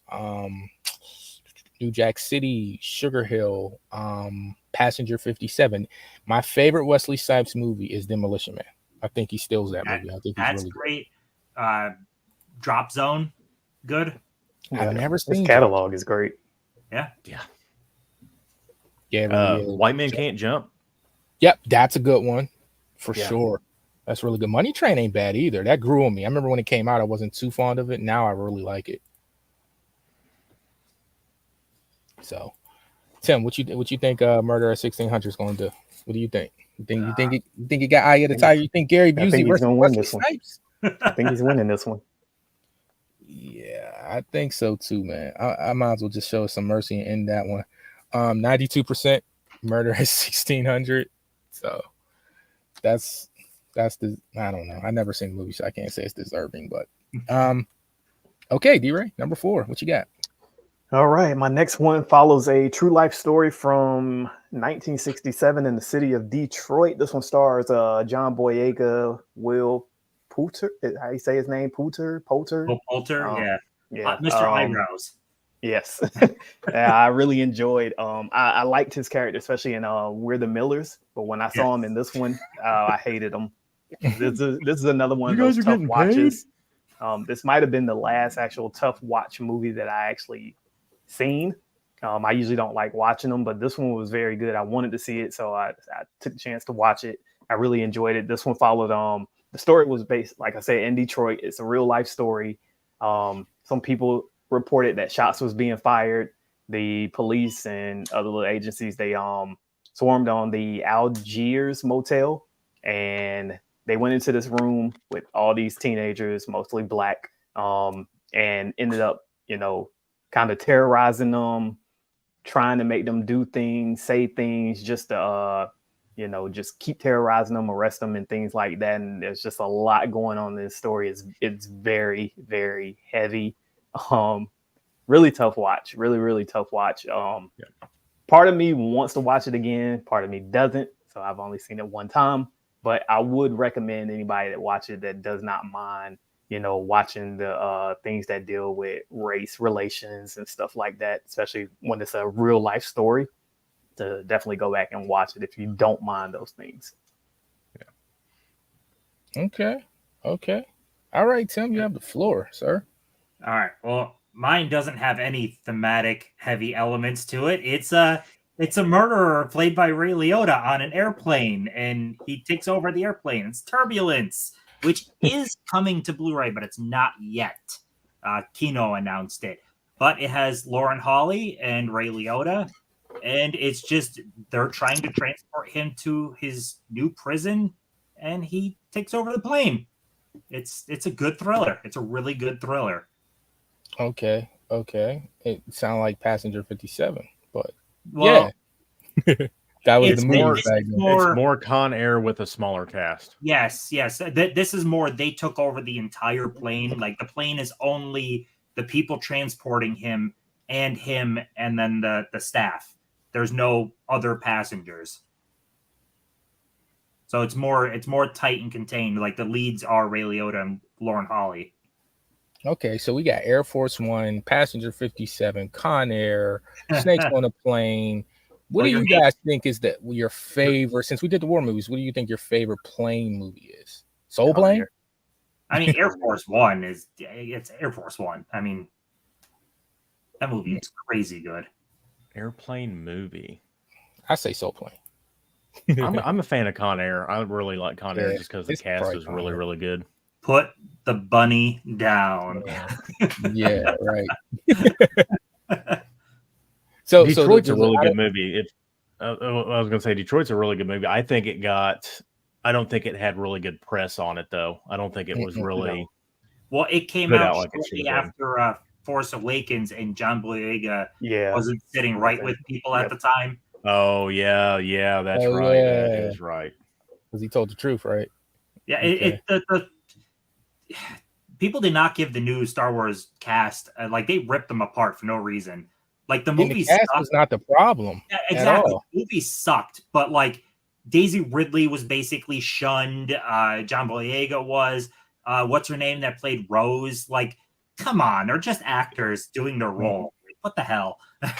Well, you know, it happens every time somebody a character gets recasted. We just always hate it from the moment they say who it is. Yeah. Well, and everybody was like, "Oh, they're redoing more Star Wars movies," and like, I think the fatigue had already set in before they even attempted to do them. Look at I like Brad. Boyega. I don't like Boyega overall. I think he's kind of one dimensional with like his facial expressions, but I really liked him in Attack the Block. That's a really good movie. I got to get that. I keep hearing so many good things about that. There's a movie Mika recommended in one of her, you know how she does the 10 horror movies or niches, and she does those 10. She did The Horde. You guys see that one? So it's like a is it French?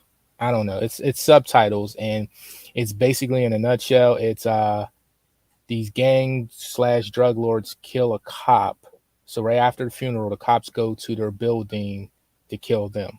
So they just go rogue, and so they're shooting it out with them. And in the midst of all this, the world ends, zombie apocalypse. And so now they're in this building.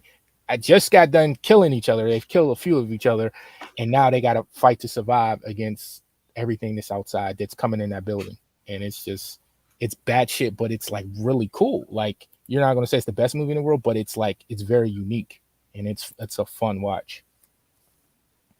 Yeah, you guys should check that out, The Horde. So let's see where this poll is at.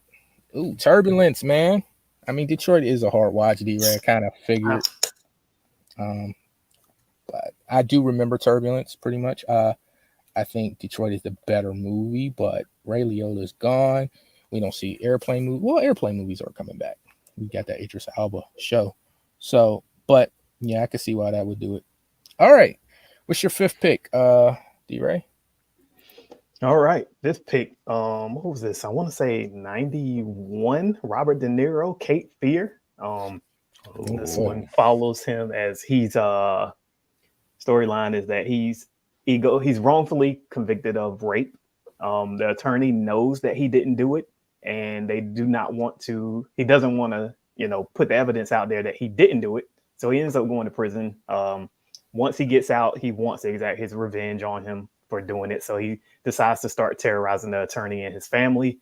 And then the attorney, he's trying his hardest not to, break the law. And he later realized he's going to have to by the end of this movie to, stop what's going on. I believe this is one of Robert De Niro's greatest performances. Unfortunately, it got overshadowed because it was early in the 90s. And then, the rest of the 90s was all him doing, mob and gangster flicks. That's what he became known for, that people forgot about how great he was in this movie and the many different, ways he acted throughout this movie, and it, just thinking about some of the scenes makes me feel like, probably could have played a great Joker. Really? Whoa! Oh, yeah. I never heard that. I always heard and I actually was interested in this pick. I heard David Schwimmer in the '90s could have been a cool Joker, and I could see it. I could see it like with the right writing, a weird Joker. Like if they in a Joker the way Joaquin played it, I could see him doing something interesting like that. But wow, Robert De Niro. And He was really that's good what I in feel like. Frankenstein. Anybody that hasn't seen this movie that may go watch it, they may see some of those elements and feel like, oh, this is kind of like The Shining or kind of Joker-esque. Okay. Have you not seen Cape Fear, Cal? I've seen Cape Fear. I didn't like it. Oh, okay. But I don't okay. Don't listen to me, people. Still a movie you have to see. It is. Yeah, it's really good. Being where we are today, and my grown-up brain looks at it like, even though I shouldn't have been watching that when I was younger, I probably would have watched it with a different mindset. But my grown-up brain is just like, ooh, like you, like when I watch it, because he's like really, But he's. Yeah. What's her name? What's the girl's name? Julie, the one from Natural Juliet? Born Killers. Lewis? Yes. Yeah. I've always liked her. She's just batshit crazy in that movie too. I didn't really care for her in that movie though, because it's kind of weird.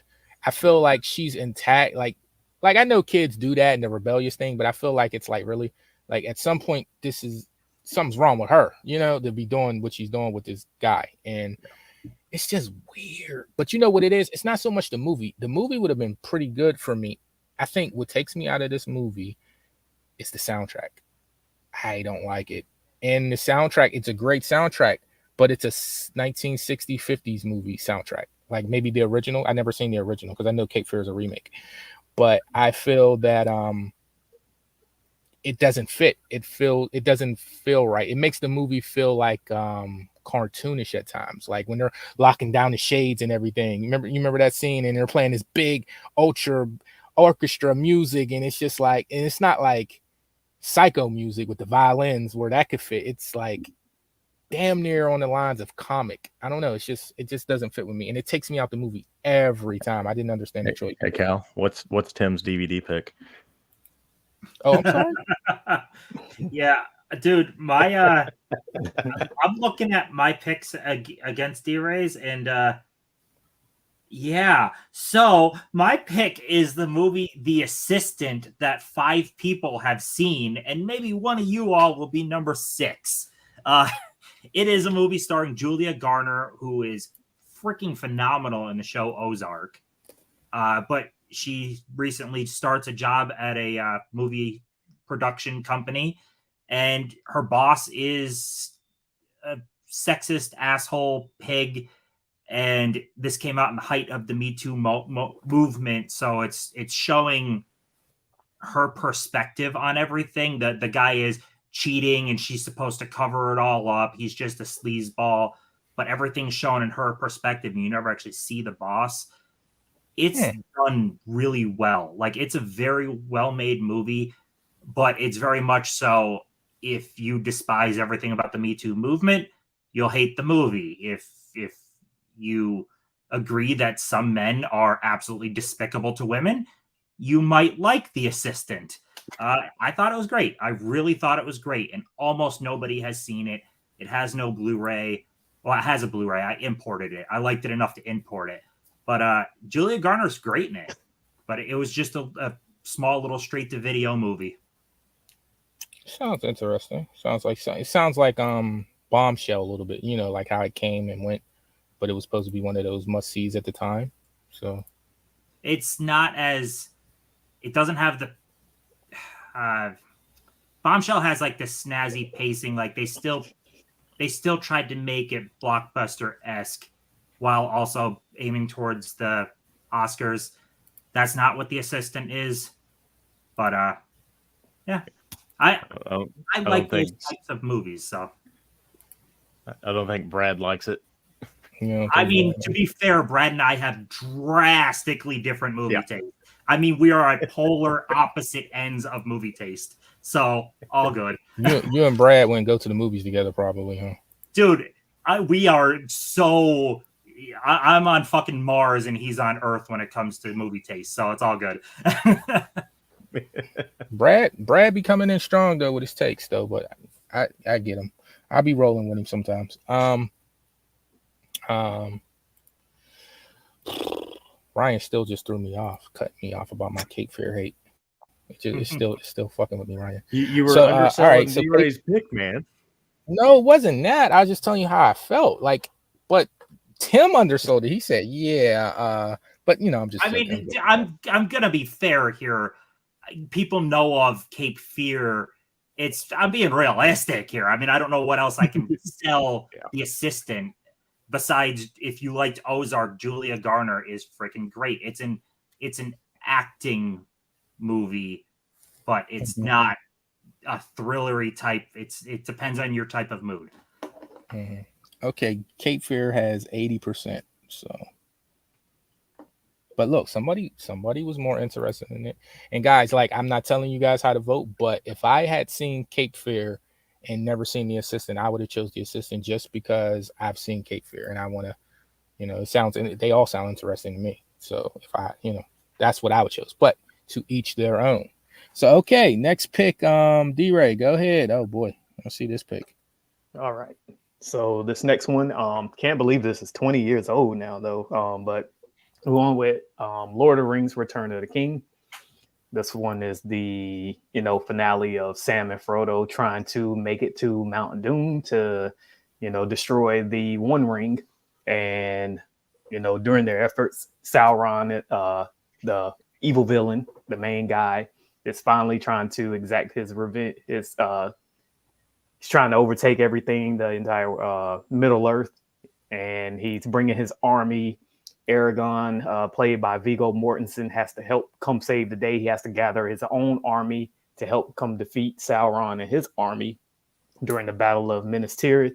I think this is probably the best trilogy ever on film.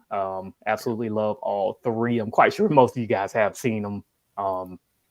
But Return of the King is a very, very good movie, a very fitting ending to the trilogy. So if you haven't seen it, definitely give it a watch. Elephants. Okay. All right, Tim, let's see what you're doing. Let's see what you got. All right.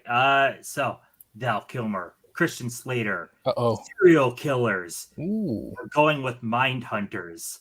I like it is a movie about people for the FBI that are supposed to profile and learn about serial killers. So they're taken to basically an abandoned island where scenarios are set up to learn about the serial killers. And a real serial killer starts knocking them off one by one, set up kind of like a slasher-ish. It's a cool movie. It's cheesy, fun, early 2000s, I think, or late 90s, somewhere in there. I think it might be 2004. Yeah, maybe somewhere around there. It's a fun one. I don't know why it's not on Blu-ray. The cast should have it on Blu-ray. It's fun. Like no one remembers it feels like, but yeah, I mean, nope. I never heard of it until 2 weeks before you recommended it. I seen it on TV and I didn't even watch it all the way through, but it looks so good. And guess what, Tim? No lie, I bought this movie yesterday, and I thought of you. So nice. Yep, I'm gonna definitely check it out. I'm really surprised it hasn't gotten a Blu-ray with as many Val Kilmer throwback movies we've been getting lately. Yeah. Yeah, it's a good one. I when it gets a Blu-ray eventually, people are gonna be like, "Oh shit, Mind Hunters! That's a cool movie."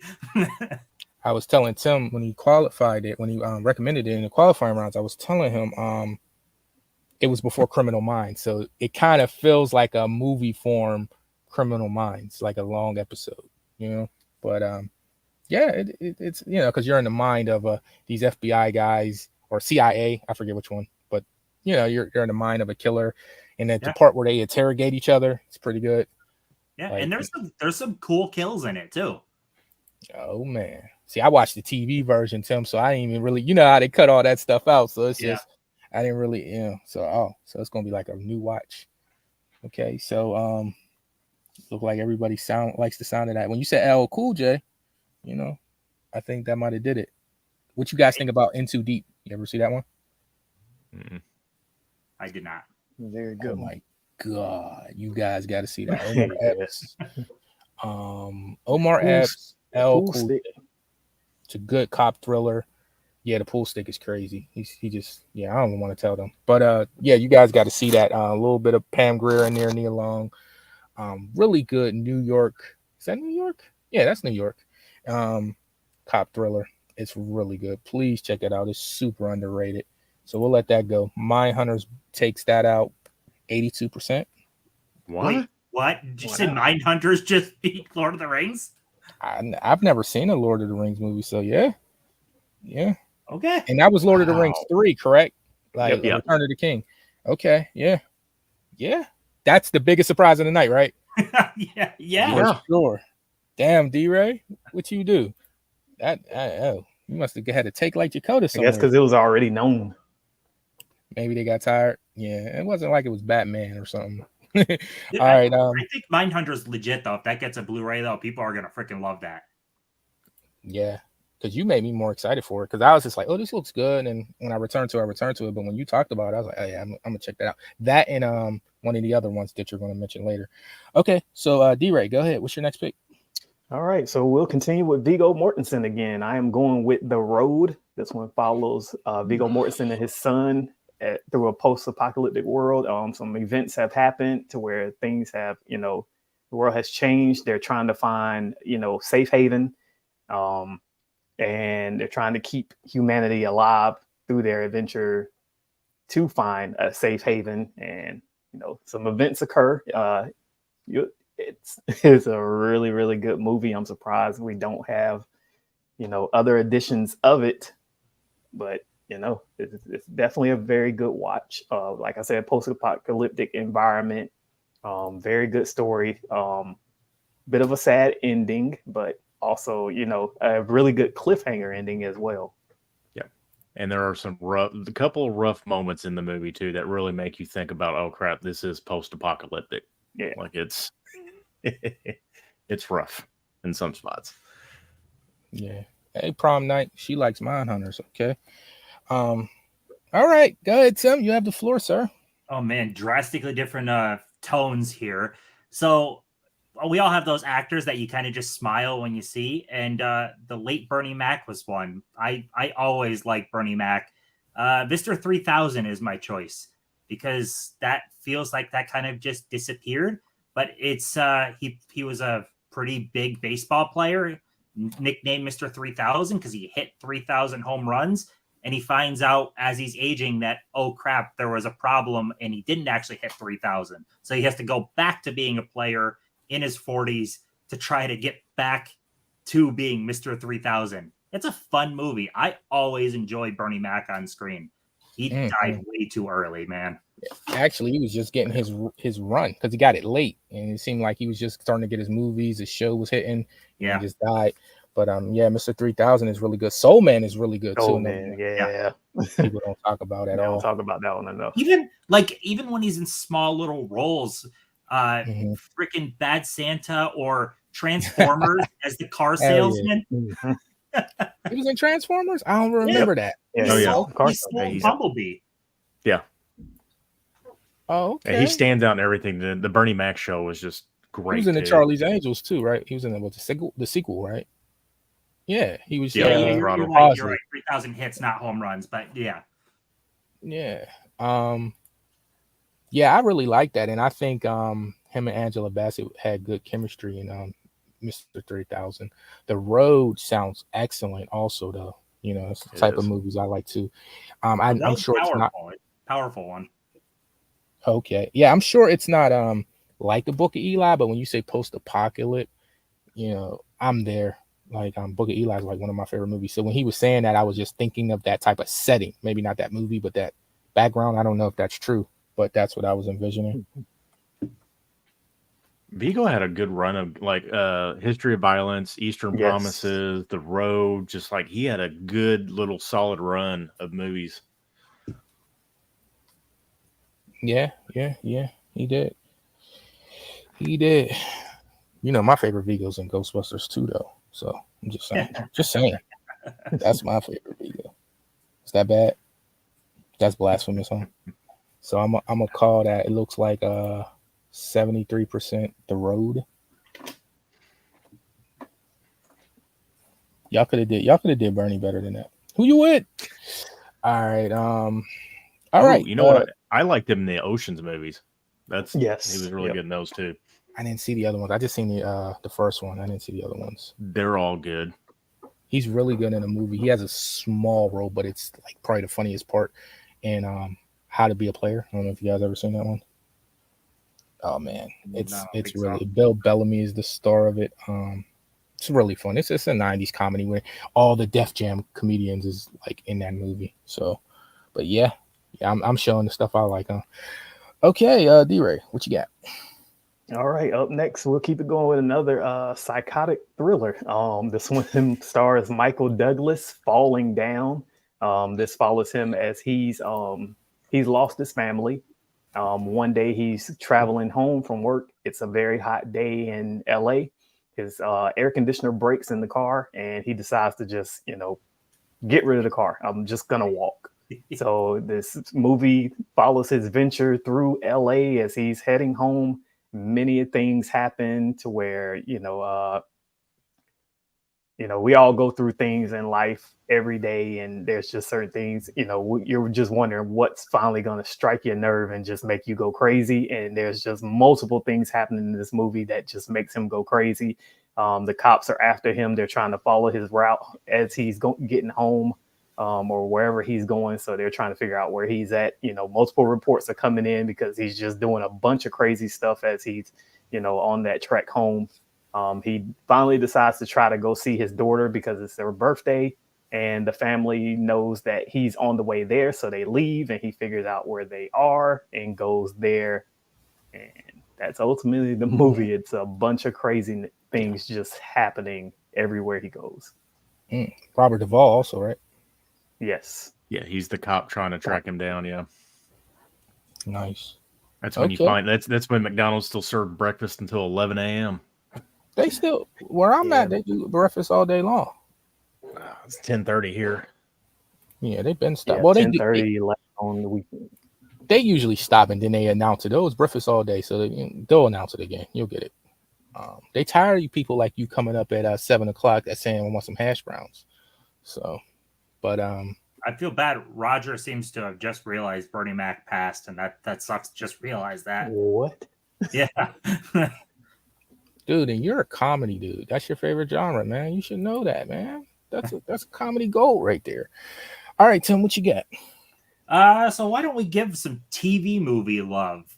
I love the Indiana Jones movies, and TNT decided to make their own with The Librarians, which is a super fun whole trilogy of movies and a TV show. But I'm talking just the first one right now.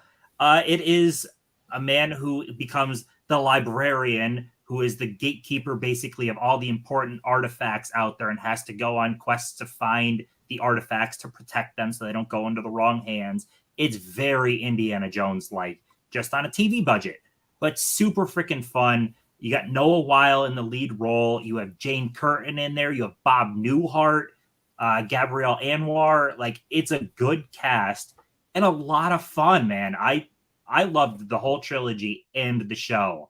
But yeah, I mean, if anyone is okay with TV movies and you're okay with TV budgets and you like Indiana Jones, then you got to see The Librarians.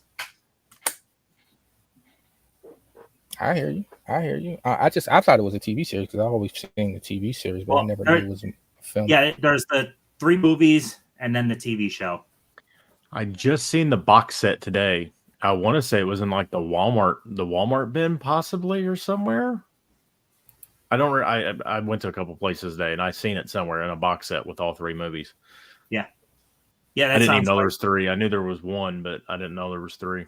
So there's 3 on DVD that are easy to find, and I bought the out of print Blu-ray for way more than I should have. But when I found out it was on Blu-ray, I had to have it. Is there a British version of the show too? Yeah, I don't know. I just I may not be thinking of the same thing then. Never mind. Just ignore me. Usually do. But yeah, it's totally Indiana Jones. I'm a sucker for treasure hunting movies though, man. I love treasure hunting movies. Okay, so I'm gonna call that wow, this is the This right here is the biggest voting so far. This had a flawless victory, 100% falling down. So Wow. nobody's interested in Indiana Jones like There's stuff. a lot of people though that also TV movies kind of shine them Yeah, off. you wasn't supposed to say TV movie, man. It Maybe doesn't. I don't. It's personally, TV movies have their own charm. Like a TV movie shouldn't be compared to a theatrical. They're their own thing. I like the charm of TV movies, to be honest. See, people's too used to when you say TV movies, they think Lifetime and shit like that. That's what they think. But Nah, there's a man, lot of good TV movies. I miss the idea of the TV movie is basically dead because now it's all about movies for streaming, but with like almost theatrical budgets. I miss those. This is a $2 million movie that we made just to play at 8 p.m. on ABC. Like that stuff's dead. I loved that type of stuff, man. Mm-hmm.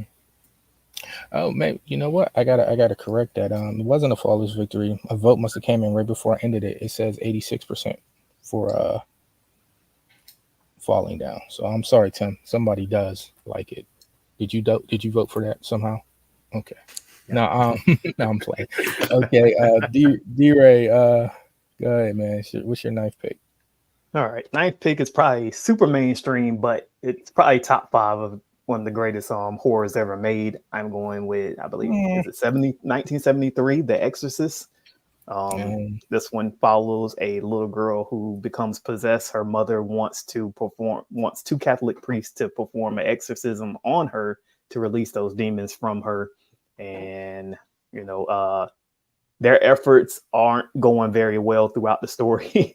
There's tons of things that happens with the little girl as far as the possession, and it just evolves over time throughout the movie. Now, I know this is something a lot of people probably haven't watched because of religious reasons, but I think it is, to me, it's one of probably the top 5 greatest horrors of all time. Some little fun facts behind it. They said, when it was released in theaters, people really came out. It was completely sold out for a long amount of time. Some things was happening in the theaters, from people fainting, vomiting, having all sorts of health problems while watching this movie. So for me, it's always, when I hear the question like, what's one movie you wish you could go back and see in theaters? Even though I wasn't born, I would have loved to have seen, what was happening during this release and how people really were, interested in this movie. Mm-hmm. All right, nice. A little overrated for me, but yeah, it's clearly a top 3 horror movie of all time for it. I understand the reasons. Hey, Tim, what you got? All right, so my next one, people have seen it, but when the Kino Lorber Blu-ray comes out, man, people are gonna flock to it and freaking love it. But that didn't come out yet. So, A Simple Plan, which is a Sam Raimi movie. I love my Sam Raimi. Hell yeah. It's Sam Raimi, Bill Paxton, Billy Bob Thornton. It's 2 brothers that happen across a drug plane that crashed that has a boatload of money that they decide to take. And I'm a big fan of everything goes wrong movies, and that's exactly what it is, man. Nothing goes right for these guys as they decide what to do to try to keep this money. It's Sam Raimi. If you like Sam Raimi movies, I think you might like this. It's a lot of fun. It has his sensibilities, and shit goes really off the rails. There is a German Blu-ray. I just picked it up last month. I haven't watched it yet to see if it's much of an improvement over the DVD, but Kino did officially announce. Yeah, it was one of their like, hey, we're doing this, but we don't have a date yet. It's just Kino, period. They'll announce it today, and then like 2.5 years from now, oh hey, remember that title? Yeah, it's up for pre-order now. Yep. Yeah, it sounds like a really good movie. I like Sam Raimi, and it's different. It's not his typical, right? So yeah, it's good performances too. Yeah, Billy Bob Thornton is really good in it. Yeah. And D-Ray got that haymaker right there, The Exorcist. The Exorcist. My take on that movie, I love what Scary Movie did with that in the beginning, how they made fun of that movie. The Exorcist is really good. Really dope. Did it scare you as much as, does it live up to that fear for you guys? I only watched The Exorcist for the first time 2 years ago, because Oh. I said earlier I'm not religious, and for some reason I avoided a lot of religion-based movies for a long time, and that is obviously heavily religion-based. But I watched it, and it's freaking great. I mean, it's The Exorcist. So yeah, I've gotten a little bit more over that I guess bias against those movies, even though I'm still not religious. I watched it when I was a kid. It scared me, but I like it as an adult. Like it's a very important movie. Like it was really well done, and it really just shows something that wasn't really ever put on film. Yeah, I can understand the reactions to it because of the time it came out, and there was nothing like that. How about you, D-Ray? Did it scare you? I wouldn't say really scared me. It was very creepy. Yeah, for sure. For sure. I found Poltergeist. I watched when I was young. I find That's Poltergeist scary. more scary than I do Exorcist. Yeah. But Exorcist is creepy. James Woods is a great Exorcist, scary movie too. Actually, I think The Omen is scarier than Exorcist. He's a great vampire hunter too. Yeah, I think The Omen's more scary than Exorcist. That's just me. But I think those are the two though that are like probably close to the scariest movies. Like for anything with kids being possessed are just creepy as shit, man. Especially if you have kids. Like, see, look, there it is. But I don't know though, Brian. Brightburn is great. So, Brightburn's but that's not really possession. Superman movie, man. I don't want to hear it. You didn't watch it, did you? Heck no, it's DC. On top of that, it's not DC. It's a horror movie. It's by James Gunn's brother, I think. Good, it's a horror movie. I'm serious. Okay, it's good. It's dark Superman. That's all it is. What's wrong with that? It's a story. It's Superman. Dude, you're a hater, bro. See what I mean? What number are we on? They on round 10? Yeah, we're at 10. Hey. All right, 10. Hater.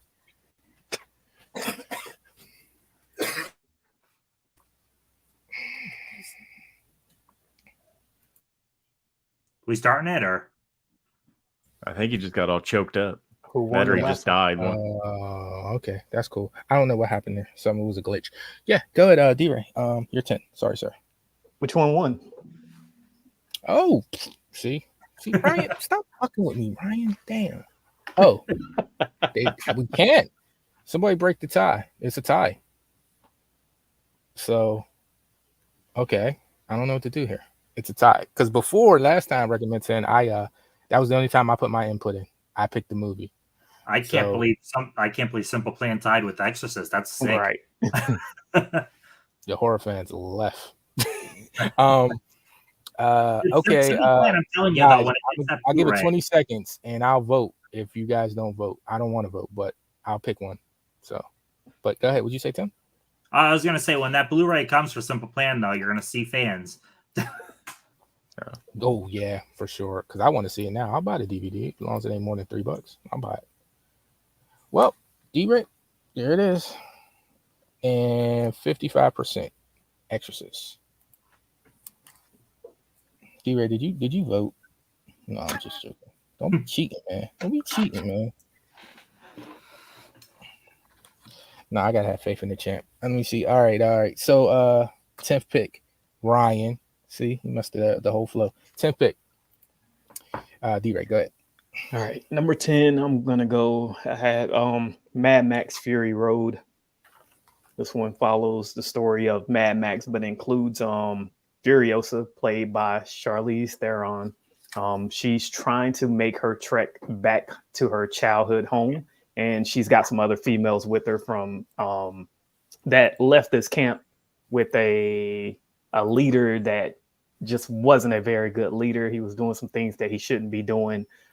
So they left that camp. They're on their way, trying to find their way to her childhood home, and they come across Max, and he's been used as a blood bag and all these other things. And it's just this it's a very fun and just wild, crazy ride through the desert, just about the whole movie. So they're they're going back and forth with this group fighting, trying to leave, and ultimately having to go back and help save the people that are part of that village and area. So it's a really wild ride, a whole lot of fun. One of the best 4Ks as far as picture quality and audio quality that you can spin in your 4K player. I know, Jenny. I know. Sounds good, D-Ray. Sounds really good. I haven't seen any of the Mad Maxes. Tim, you have to flip. Dude. So, I'm tripping. I'm slipping. Well, here, look, I'm about to blow Tim's mind. Tim, I haven't seen any Indiana Jones. Oh wow. So, Mad Max, you need to watch the original 2. Beyond Thunderdome's good, but you could probably skip it. And then Mad Max Fury Road is just great. It really sticks to like the soul of the Mad Max trilogy. That's where this is going to be the most lopsided. I'm going to sell this the best I can because I do think this is a fun movie, but Fury Road is fucking great. I commend you for mentioning this one. Go ahead.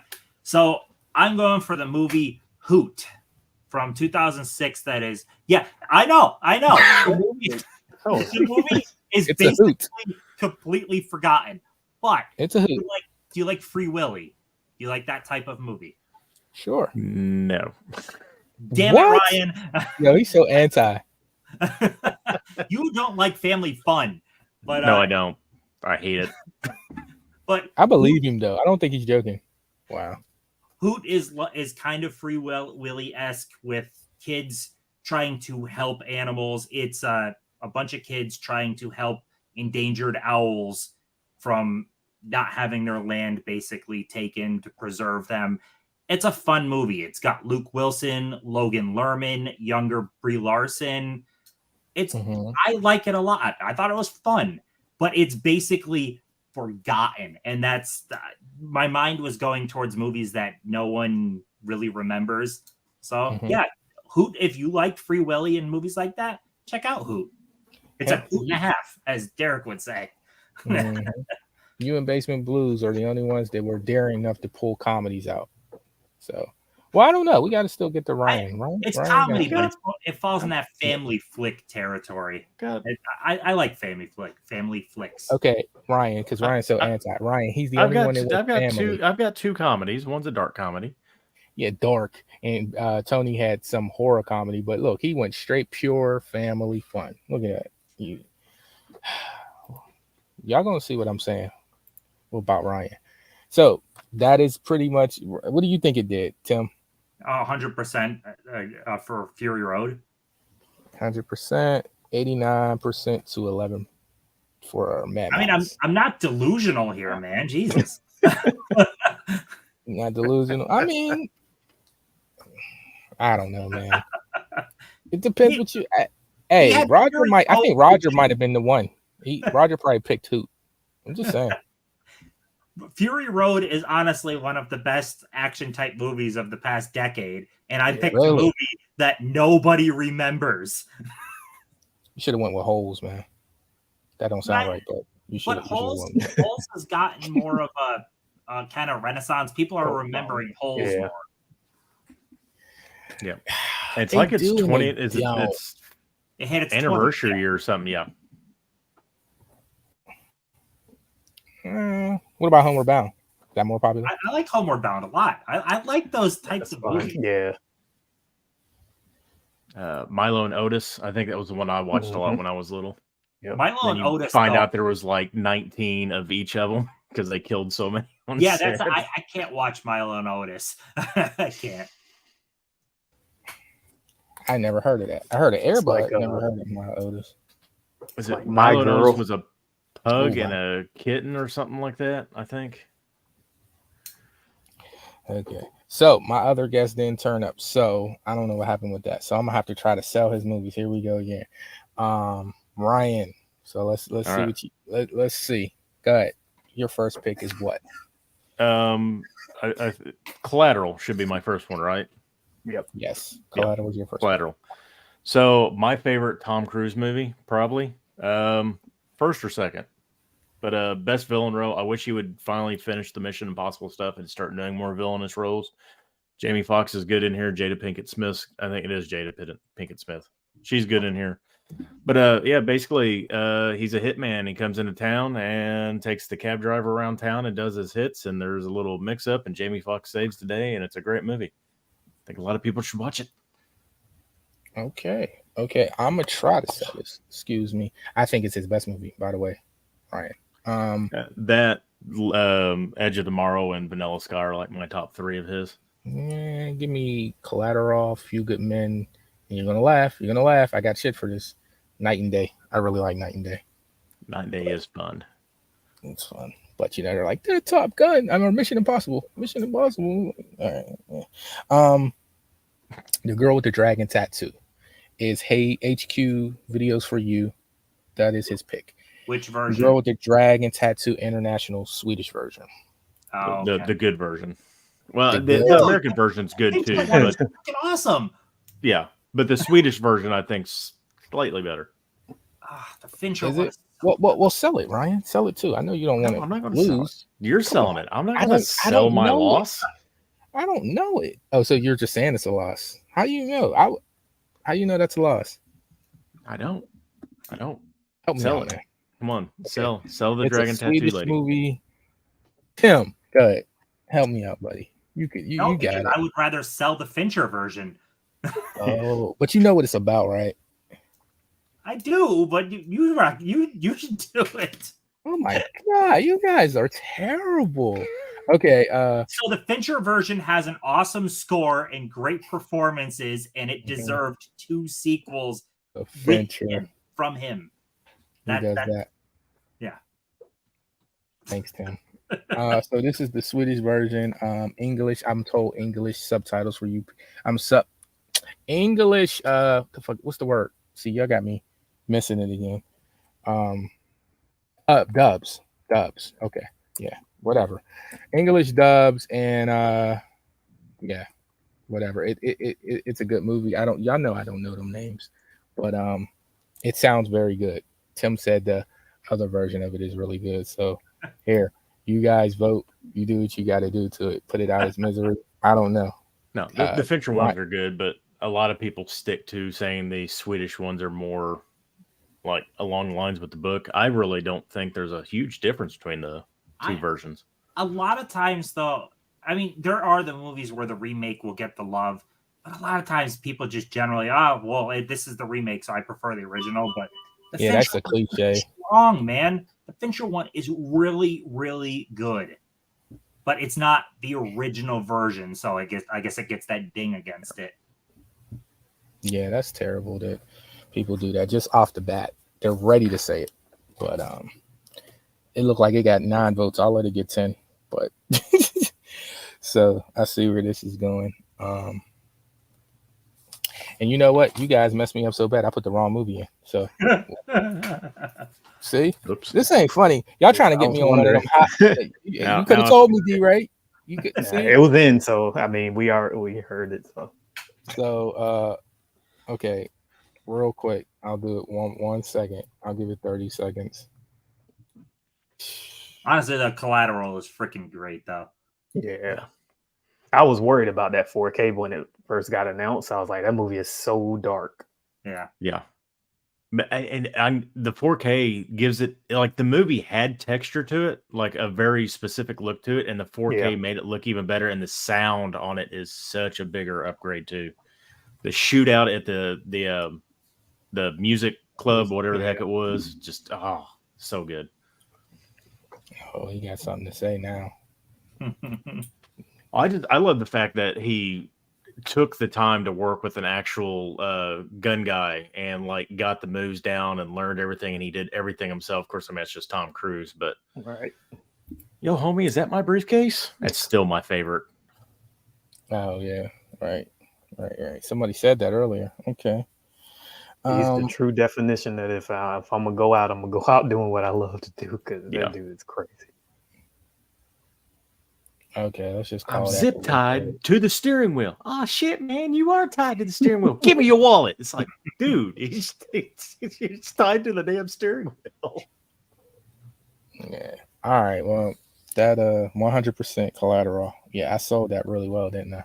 Thanks a lot, Ryan.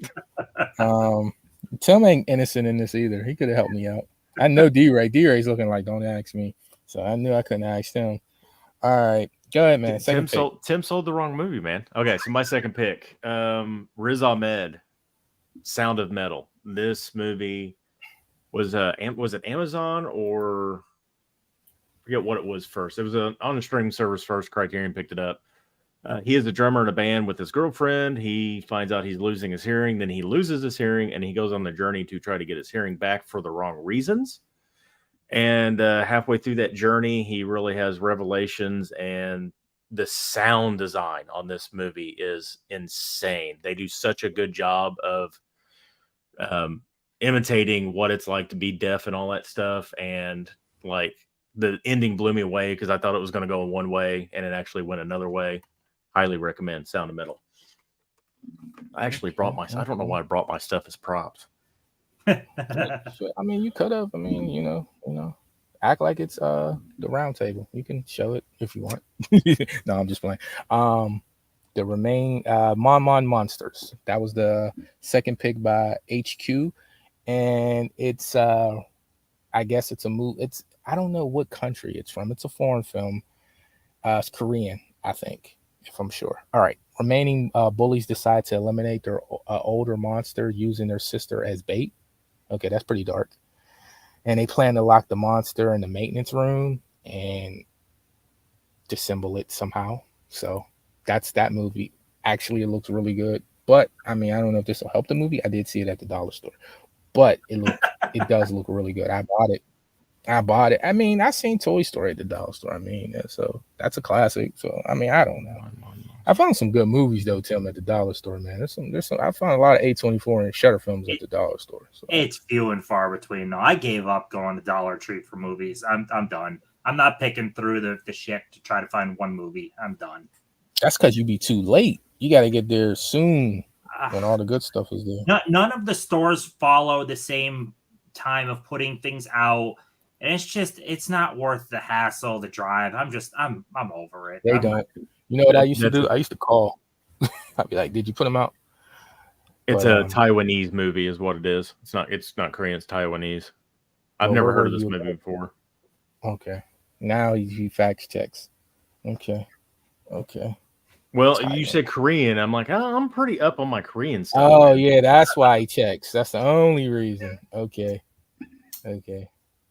Some guest, some help. Boy, if he's champion, I don't know what I'll do. Let me see. So let's see how that did. Let's see how that fared. Does it sound interesting, y'all? Mon Monsters. Yeah, it actually kind of does. Yeah, they try to catch a man-eating monster using a sister. It had like a 6.7 on IMDb, so that's not too bad. Dollar store. Whatever. I'm telling you, man. Not that I trust IMDb, but I mean, it's better than Rotten Tomatoes, that's for sure. But Tim, a movie's a movie, man. There be some stuff there, man. I'm telling you, gotta pick through a bunch of shit. I'm just over it. I'm really. You don't want 14 copies of the Cardinals win the World Series in 2007 or whatever it was, or those are going to be worth something one day, though. That's the funny thing. Watch, and everybody be like, "Are you serious?" Those are going for like 150 a piece. Watch. I've gotten to the point though where like I'll run across certain people will find like this one or two awesome movies, but I can spend the gas and time to go around to all the stores trying to find it for $1.25, or I can just buy the fucking thing for $10 on Amazon and just call it quits. Dude, I mean, maybe you're calling out my taste, but there's movies I see and I write them down, right? Movies I want to see, and then all of a sudden they're at the dollar store a year later. So I'd be excited. Like I'm into horror though. So a lot of horror comes there. A lot of it. So yeah. Don't listen to Tim, people. He's crazy. He don't know what he's saying. Okay. Go ahead, Ryan. Go ahead. You know everything. Right. My third pick, I cried in this movie. I cried in it. I'm a man. I cried. I bought this as a blind buy, and it sat on my shelf for like 6 months, and I finally watched it, and it's a great movie. 50-50 with Joseph Gordon-Levitt and Seth Rogen and Anna Kendrick and Bryce Dallas Howard.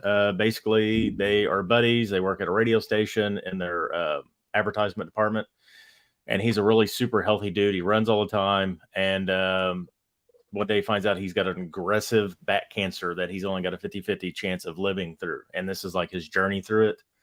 And he loses his girlfriend, meets his psychiatrist that helps him out and all that. And it's a really, really good movie. If you're a young person and you want to like second guess your life and want to make changes, watch 50-50. There's a really good scene where he just finally breaks down in it. And it's the part that gets me every time. He's just so powerful in this movie. JLG. Okay. You didn't even sell JLG, Scarlett Johansson. Yes, I did. JGL. Or JGL. Yeah, I didn't get it right. As soon as I said it, I'm like, wait a minute. JLG's like the attorney people or something. I always liked him as an actor. Me Like too. I get his direction in his career that he's like to take, but I liked always seeing him on screen, man. And this is the I movie like that made me like Third Anna Rock. Kendrick too. I'd never paid attention to her before, and she's really just adorable in this movie. Anna Kendrick and Up in the Air. Oh, so good. So, all right, I'm gonna sell it. He didn't even sell Scarlett Johansson being the girl in this movie. Like that's a win right there. The pick by HQ is Fear of the Black Hat. It's a comedy.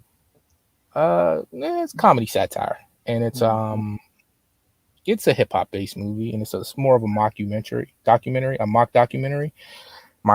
however you want to call it. Follows a psychologist. Forget her name, Nina Burns. It's been a while since I've seen it, and she's studying hip hop, and it's early hip hop. You get to see it. I don't know if you guys remember Mark Christopher Lawrence was in it. I don't know if you guys remember that. I think he was in is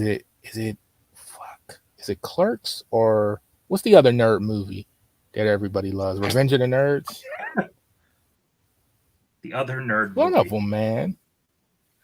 No, but it's in the nerds in the title. We're all nerds. Come on, but I'm just saying, it's in it. Oh my god, these dudes are making me sound bad. Get me canceled.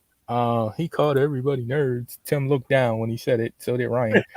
All right, D-Ray, help me out. You've seen Fear of the I'm Black on Hat, IMDb looking, trying to figure out what it is. Yeah, I can't think of what other. I just know him for usually. It's like CB4. American films. Yeah, it's like CB4. So if you guys like CB4 with Chris Rock, it's making fun of hip hop music in a good way. It's good and bad way. It's kind of cool, man. It's been a while though. Oh, I think it's okay. Yeah, I know who. Okay, now I've seen stuff that he's been in. I know exactly who you're talking about. He's been in a bunch of TV shows too. See, there you go. Ryan always helps me late. Like Tim all of a sudden ran out of information on me. Okay, but yeah, that's the so we got 50-50 with 70%. So we'll take that. Okay. So go ahead, man. I ain't seen anything Ryan. with nerd on his profile, man. I think he just want to call us what nerds. he was in that deals with nerds. Maybe I said the wrong guy. Maybe I had the wrong guy. There's somebody in there from Revenge of the Nerds in that movie. Maybe that's not the actor, but he's in that movie. Trust me. Oh, that's what you guys got? That's what you're gonna tell me? I didn't know. Cal doesn't know what he's talking about. Host better, man. Host better, man. All right. Go ahead, Ryan. All right, my next one. This is just a beautifully simplistic movie that nothing happens in. Nothing. Absolutely nothing. It's got Adam Driver, and he's Mr. Patterson that works in Patterson, New Jersey, and he writes poetry and he drives a bus. And that's it. That is it. This movie is beautiful, and I've forgot who the heck directs this. It's not Gus Van Sant. It's Noah Baumbach. There we go. And it's very thoughtful. Like he does a lot of poetry. There's a lot of inner monologue stuff in this, and it's just shot beautifully. So Patterson. I like movies about nothing. Yeah, it's the most simplistically nothing movie I've ever seen. I don't know if that the way you're saying that is that Right. It almost feels like I shouldn't watch it. And that's yeah. It may be not selling it, but it's just a beautiful movie. What's kind of funny is that is selling it to me though. I don't. Yeah, I'm down. John with that. from Plight X 2 says the exact same thing. It is just nothing happens in this movie. It's simplistic. You guys must be Seinfeld fans, like a show about nothing. I think I can't stand Seinfeld. Look at that Really? beautiful steelbook Cool, too, man. man. Come on. I'm surprised. So what's that movie again? Patterson. Patterson. Jeez. Okay. So HQ. Anybody ever seen his next pick is Journey to the West? Anybody ever see that? Journey to the West, really? The Asian one? Yes. Can you sell it for me, please? I haven't seen So Journey to the West is about the Monkey King, sort of, and it's actually a really good movie. It's funny. It's got slapstick. It's kind of like a Western. It's a Asian Western, and a bunch of stuff happens in it. There's a little bit of martial arts. There's a bunch of comedy and all that stuff, and it's actually a really funny movie. Yeah, Journey to the West. It's been out for a long time, and it's been a while since I've seen it. When he sold this movie, he said it was like a comedy, romance, action. So it's like a very, in a good way, a big mixed bag of stuff. Yeah, it's so the Monkey King's like a huge lore in China, I think, and like there's been billions of movies made on it, and like this is just one of those like retellings of it, and I don't think they actually had the Monkey King in it, if I remember correctly. Okay. If anybody's seen Good, Bad, and the Weird, it's sort of similar to that too. Well, I want to tell Tim real quick. You know, Journey to the West. Ryan's raving about it. I seen it at Dollar Tree. Just saying. Just saying. Okay. See. And if I want it, I'll just buy it somewhere else instead of. Oh boy, here we go. Or you could just says ask somebody. Journey to the West, and it's got a gold crest on it, and all the characters are popping out all around it. Tell you exactly what it looks like. Right. I'm not saying I haven't found good movies at Dollar. What have you found, Tim? Because I'm like, I think you haven't at this point. The way you're pretty adamant about it. I found Terms of Endearment there. I found good movies. The Terminal. But is there. I've had to pick through a bunch of absolute and utter fucking trash. I did that today. Yeah, it's fuck that. My time is worth more than that at this point. Fuck that. But if I walk in and I look in their pile and I don't see any blue at all, I don't even bother to look at it. Like if I don't even see a Blu-ray sticking out anywhere, I don't even look.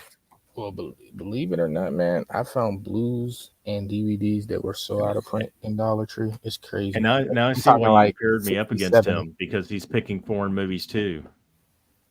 No, because I wouldn't have did Tim that way against D-Ray, but it just lined that way. So I take the first three people that said yes, that's how you got your number. So you guys, whoever was first three, because it says on the promo, it says player 1, player 2. So D-Ray was player 1 by default since he won last time. So I always try to bring the person that wins back. Always. I just haven't given you crap in 8.5 minutes, man. Yeah, I always try to bring 3 new people and 3 people who haven't done it. So it is what it is. But D-Ray was first, and then that's how you lined up the first 3 against the last 3. And that's just how it lined up. And it just lined up for you well. Tim, not as good, but I think it was interesting. Well, nobody got killed like Tony, though, right? So there's that. Y'all doing my guy Tony bad. Okay, 67% Journey to the West. See? That's respectable. I did not sell my movie well, but I'm telling you, it's just a simplistic. Yeah, you really didn't, though. That was like, what the? I don't know. He sold it to me. This is some new lingo, though. You guys are speaking the same language or something.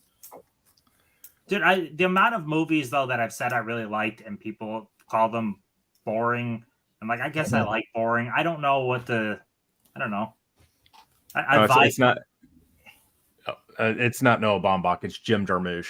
I knew it was one of the 3. But yeah, if you know him. And Jim Jarmusch, I really enjoyed The Dead Don't Die, and like that got tons of hate. And I'm like, this is quirky and weird, and I enjoyed it. He's very good at writing dialogue. He's just very good at dialogue. All right, we on number 5 already? Yeah, we're selling them very fast, dude. Well, I'm sorry, man. All right, we're going to go with the South Korean Deliver Us from Evil. So basically, this special forces cop goes on this one last mission to get this guy they've been trying to get, and they kill him. And he basically has to up and leave for his own safety, and leaves behind his girlfriend at the time. And 8 years later, he gets a phone call saying that that woman and her daughter are in trouble, and he's got to come back and help. And in the meantime, the brother of the guy of the last mission finds out that he's the guy that did it, and Ray the Butcher decides to come after him. And once they meet up, there's Ray the Butcher on the back. Yeah, it is a nonstop Korean revenge thriller, and it goes exactly how you think it's going to go. They kill the shit out of each other. It's great. So, in the same vein of I Saw the Devil, Old Boy, stuff like that, but Deliver Us from Evil, very good one. There is an American version that has nothing to do with this movie. It's not even the same plot or anything. I think Nicolas Cage or somebody's in it. Okay. You love that movie, dude. You mentioned it every chance you get. Like I Tim do. with, More people need to see it. like Tim with his war movies. Is it Dunkirk? Yeah. Dunkirk, yeah. Yeah, you're pretty much like that with this. But so the movie, this is a community pick here. Taste of Fear. Taste of Fear, Christopher Lee, Suzanne Strasberg, and Todd, Ronald Lewis, and Blake. About a character, a paralyzed woman, and for the first time in 10 years, she decides to go back home to her father's home. And it's one of those mystery movies. She goes there to bury him or find him dead, and it's a twist where is he really dead? So it's a horror movie. I mean, it's not really a horror movie. It's more of a thriller, but when you watch it, you'll get why people would consider it a horror movie. But yeah, it's an older film. That was nice to see the community recommend this one. 1961. See, Tim, there you go. 1960. I think you might like it. But yeah, that's it. So let's see how you guys think about that. What sound interesting, y'all? Anybody heard of it? I've heard of it. I never saw it. Heard of it. It has a title though. It sounds like even if you didn't see, it's like that title sounds very familiar, even if you didn't see it. So, Deliver Us from Evil. Somebody told me that's going to make it to the main list. They said that's that good. Was it Mika? Mika was that one? It was another one, or is it Culture Trend? Somebody told me that's going to I think I may have gotten. I don't remember if I got that recommendation from Culture or not, or if I just found it one day. I was like, "Oh, it's Korean," so I picked it up and then watched it, and I've recommended it ever since. It's really well done. Mm-hmm. What you think about Champ? What you thinking about D-Ray? Any good? Sound good to you? Nah, no. It sounds all right. Sounds all right. It's 1960s, black and white. You probably ain't doing that, huh? Probably not. Okay, so it looks like Deliver Us from Evil got it with 86%. Awesome. So We ain't talking about Edgar Allan Poe, so I ain't too interested. I don't know, man. You anytime you mention Betty Davis's name or Audrey Hepburn, I'm with it. So I don't know. Tim know what I'm saying. Let me see. Go ahead. Ryan. All right. You know your we name. on what, number 6? Yeah. Number 6. My favorite Coen Brothers film, Inside Llewyn Davis with Oscar Isaacs, and it's got a whole other cast of people: Justin Timberlake, Adam Driver's in here, John Goodman, a whole bunch of people. And Carey Mulligan, I think it's Carey Mulligan. Basically, he is a struggling folk artist, and I think this may actually be based roughly on a real person. And he's trying to make it up to Chicago to get this deal where his manager's been sending his demos to, and he goes and sings for this guy, and the guy's like, "Nah." And so he comes back and he struggles some more, and it's just a really just beautiful movie, shot really well. It's like framed really well. The music's really, really good in here, and Oscar Isaacs just a great job in this. This is like one of my favorite performances of his. So Inside Llewyn Davis. Okay. So this pick here is a movie that I do know. H.Q. Jones recommended Belly. Belly is a movie, Hype Williams' first directorial debut, and DMX's. I think it's DMX. Yes, his first starring role. You have the rapper Nas in there, the rapper Method Man, who's actually a pretty good actor these days. And it's just one of those. D-Ray, you've seen it. Sell this movie for me, buddy. Yeah, I mean, it's you can say it's your typical kind of gangster movie. follows the story of two guys. One is more into the drug scene than the other. The other is really trying to get away from everything. He wants to build a family, get out of the hood. And the other one is still kind of caught up in living that life until he kind of meets a what was it? Was it Muslim minister? Yeah, And then he I think starts. so. He's trying to infiltrate through them, but he ends up learning a lot while being there. So he starts to dedicate his life to the following also. So, you know, you have some other characters that pop up throughout the movie. So some were very interesting. You almost got like a rip off of Scarface in the movie that some people like. Some people really hate that part of the movie. But it is a very interesting movie. It just had a very good Lionsgate steelbook that came out. Yeah. Very good color palette with the blue, some really good blacks going on throughout the movie. So it's very interesting. The way that the movie shot. There's some scenes that really kind of look like a music video because that's kind of Hype Williams' thing. So it's a very interesting movie to watch it, especially if you love the hip hop artists. You like DMX's music. It's very good to see him in a film. I think he did a very good job of acting. I think he's a pretty good actor. So it feels like he's himself while he's acting. So it's a really good movie worth checking out. Yeah, that steelbook is still in my top 5 so far. Steelbook releases of this year. That steelbook's beautiful. That white and blues and they use on it are just fantastic. What do you think about the black version? Have you guys ever seen the black cover? Mm-mm. I didn't know there was one. Yeah, there's black artwork. It was really big. It was like poster artwork, and it was just the same. It's zoomed out a little bit more, but it's just black. It's the same picture, but it's really nice, and they gloss out the word belly. So yeah. All right, let's see how that's doing. You sold the hell out of that, D-Ray. That's a tie. That's a tie. I don't want to have to break this, guys. So you guys got to choose. I don't want to be the tiebreaker. Cal, before we move on, I gotta head out. I gotta wake up like super early tomorrow. Fine, that's cool. Yeah, I had a blast though, and good God, D-Ray killed me, and again, going against Hey. There's two that I feel like I should have got, but Oh wow, he said I should have shut you down. Okay, yeah, well, Tim, but you understood the assignment, so I really appreciate you. You were really good. All right, guys, have a good night. You have a good one, man. Thank you. See you later. All right, so there was 2. Let's see. Okay. What's the movie DMX is in with Jet Li? He did 2 of them. Was that Exit Wound? Yeah. No, Cradle to the Grave. Cradle Cradle to the Grave. He was really good in that too. He was in Romeo Must Die also with him. Mm-hmm. So guys, I'm gonna break it in 10 seconds. If you guys don't pick, it's tied. So yeah, I think y'all know where I'm gonna lean. You know, because Ryan's getting on my nerve anyway. So you know where I'm gonna lean. Ryan's my guy though. Let me see. All right, 10, 9, 8, 7, 6, 5, 4, 3. All right. So I'm gonna say Belly. So I'm perfectly fine with that. Belly's a good movie.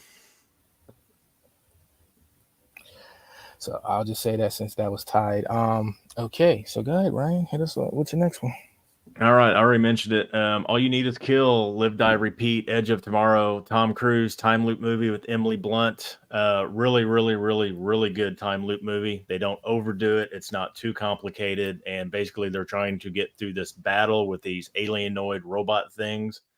And he has some power because he killed this one robot. And I guess they're not really robot. They're AI beings, whatever the hell you want to call them. And so he's got to figure out how to get through the whole thing. And you see all 3 billion days that he goes through. And Emily Blunt is a fucking badass in this too. What they call it? The whatever bitch. I forget what she's called in here. But yeah. One of my other favorite Tom Cruise movies. Bad reception because it was named Edge of Tomorrow in the movie theater. And then when it came out, they renamed it Live, Die, Repeat. And nobody knew what the hell it was. So it just did horrible. But it's become cult classic. And if you ever want to destroy your subwoofers, there you go. Oh, the sound design is awesome in it. Wow, he knows, huh? You know, D-Ray, so you did that? It's a big thing in the audio. Yeah. Yeah, the battle That scenes in it are it will just destroy amazing. your subs.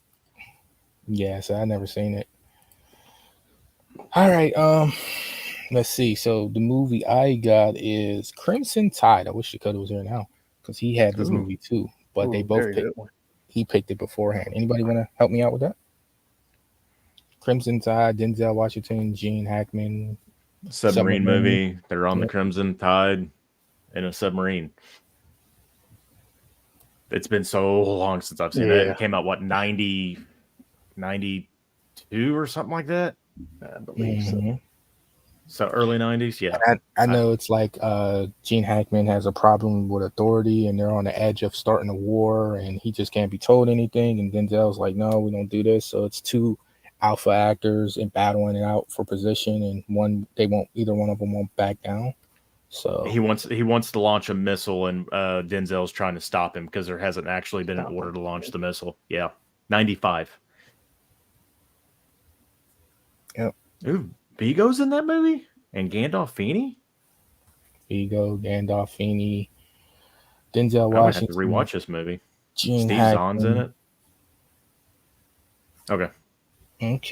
Was there an announcement for a 4K, or was that just U571? I heard that. I think I heard that somewhere. Okay, so let's see what that looks like. 100% with oh no, it just broke. So 86%. This is a tough one. I almost might go Crimson Tide. Crimson Tide's a good movie. It's really, really well done. That's when we had that whole slew of, because we had that and like what, U571, or no, was it U571? Or no, Hunt for Red October came out around the time and all that. We were getting okay. So movies. Edge of Tomorrow wins by 88%, I believe. Okay. We're doing a really good job of selling his movies, aren't we? Yeah. He should have been here. So, all right. It's your 8th pick. Yeah, it is 8th. Dark comedy. Colin Farrell, Brendan Gleeson, In Bruges. Basically, it's a story about a couple of hitmen. Ray Fiennes is also in here. Colin Farrell has done something bad. He has to go to Bruges to meet Gleeson for an unknown reason, and he's in a power struggle in his own mind of what happened and what was going on. And basically, Gleeson's there to kill him, to take care of the job, and stuff happens. And this is just one of those very dialogue-driven, good dark comedies, and it's one of my favorites. So In Bruges. Good. Sounds good to me. Okay, and so all right, he picked Menace to Society. D-Ray, can you give me a little bit on this one? Menace to Society, another African American hood movie. This one follows two guys. Once again, same kind of story as Belly. You got one guy who's dedicated to living the life of a thug. Doesn't really want to leave his position. Continues to get in trouble, get his friend in trouble. The friend is, starting to live a life where he meets a girl, Jada Pinkett, and he starts to realize that he wants a life outside of everything that's going on. He doesn't want to, end up dead in jail for more than what he's been. So it's a story of, surviving in the hood and how do I get out? How do I leave everything that's everyone behind? He's living with his grandparents at the time who's trying to kick him out while he's trying to better his life. So he really doesn't know what to do. He's caught up in between a lot of things with friendship, the new girlfriend, trying to become like a stepdad. And then the real dad of the little boy is, a big name gangster who's in jail. So he kind of has to get his say so into, I'm fine with what's happening. I think you're a good person. You can go off with her and my son, things like that. So, um, it's I would say probably top three, definitely probably top three, top five of those type of gangster movies. Lorenz Tate's really good in it. I was impressed with him in that. Yeah. What do you guys think it would have been if Tupac did the role of? A lot of people think he was supposed to be O Dog, but he was really supposed to be Sharif's character, the preachy guy. What do you guys think that would have been like? Nah. I'm not a big Tupac fan. Get out. I hate to. Man, I was more of a Biggie man. I just like Biggie's like laid back flow more than I like the hardcore stuff from Tupac. Yeah. So what but is to it? tell him, So it's tell in him D, Bruges right? versus Men's Society, Yeah. right? Yeah, but D-Ray, tell him Pac is way more than that. He was that. He was more political than gangster. That's what gets to shine. He was that before. Pac he was a was gangster. backup dancer for Diggable Planets or whatever, Digital Underground. Not Biggie was a Diggable backup Planets. dancer for Puffy. I'm just Yeah, saying. he If you was. know, you know. I'm just saying. Like, don't be disrespect. Hey, look. Hey, you can't disrespect both of them. Dude. I'm a Midwest dude. I had to pick, man. I had to pick a coast. I picked the West Coast. Okay, Wu-Tang for so life, man. Wu-Tang's for the children. Well, you said West Coast though. You didn't say East Or Coast. East Coast. East Coast, I mean. See, I don't even know what coast I'm on. What coast is which, whatever. It's tied, guys. So I'm gonna give it 10 seconds and I'm gonna break it. So guys, vote if you can. I remember, I'm in Southern Indiana. I remember when Menace Society came out. Like, we had 3 cinemas, and only one would even play it, and it was on our south side. The south side was our predominantly black neighborhoods, and that's the only one that would even show it. Like, our east and west would not even show it. That's how it was for us too. Only like the low budget theater showed it. Yeah. I heard that movie. A lot of people was a little upset with that movie because it was sold as something it wasn't. I don't know. I don't remember it. I remember it when it came out, maybe a year or so after it came out, but I don't remember like the trailers and stuff. I do now, but not at the time. So I think the trailers did mislead people because it was a lot harder than what the trailers were. Like, it was more realistic, I think. Brad, I'm gonna cancel you, bro. You can't be doing that, bro. That's too much. That's too much. That's too much. That's too much. Juice is better than anything that any of them did. No, I'm just saying. I like Juice. Juice is good. I do like that Tupac movie. I will say that. You don't like Above the Rim or Gridlocked or come on, I know you like Gridlock. That seemed like your type of movie. I don't think I've seen Gridlock. Above the Rim's pretty good. I'm not really big into basketball movies though. White Men Can't Jump's like just about it. That and Hoosiers. I gotta like Hoosiers. I mean, it's my own state, for Christ's sake. I like Blue Chips. Oh, Blue Chips, yeah. Blue Chips is good too. Well, Ryan don't know what he likes. Look at him. I don't. There's too much, man. All I'm getting right. old. I'm starting to lose all my memories of stuff I've watched. Anyway, let's go on number Minister 9. Society. Another just boring ass movie like Patterson. Let's go with A Ghost Story with Casey Affleck and Rooney Mara. So basically, it's a family. They're having the time of their life. He dies and comes back as a ghost wearing a sheet, just like you would imagine in the cartoons and all that crap. And it is the most boringest stuff to be a ghost. But you get to see Rooney Mara eat a pie for like 10 minutes, and it's hot. You always sell it with that must be a thing because you always sell it like that. Well, from a visual aspect and a writing aspect, this movie is just pure beauty. But it is a boring movie because you literally just watch him stand in a corner in a sheet while Rooney Mara's eating a pie. And then there's another shot of him looking out the window of his house, and then there's a ghost wearing a sheet in another house. And they just sit there and stare at each other. Like, it's a weird movie, but it is just contemplative and just beautiful to look at. So, A Ghost Story. I don't think you know what recommend means, bro. He sells. I don't think you know what beauty means, man. This movie is beautiful, and you get to see Rooney Mara eat a pie, man. I don't even know who's Rooney Mara. I don't even know. You don't know who Rooney Mara is? No. Look her up after we're done, man. Have some fun. All right. Okay. Cool. Okay. So his pick was Uncanny science fiction thriller. It's kind of along the veins of, it's a lower budget film, but it's along the veins of Ex Machina. So it's, it has a twist to it, and it's about AI technology, kind of the stuff we're facing now, and taking control. And it's a twist, but it's also one of them films where it's like, are they wrong? It's one of those films for doing what they did to the human race. So, but yep, it sounds he sold it very well. So, and he said he found it at Dollar Tree. See, you guys killing Dollar Tree. But what's up with these superhero movies at Dollar Tree for $1? it's not a superhero movie, dude. That's what you just said, didn't you? I said Ex No, I'm Machina.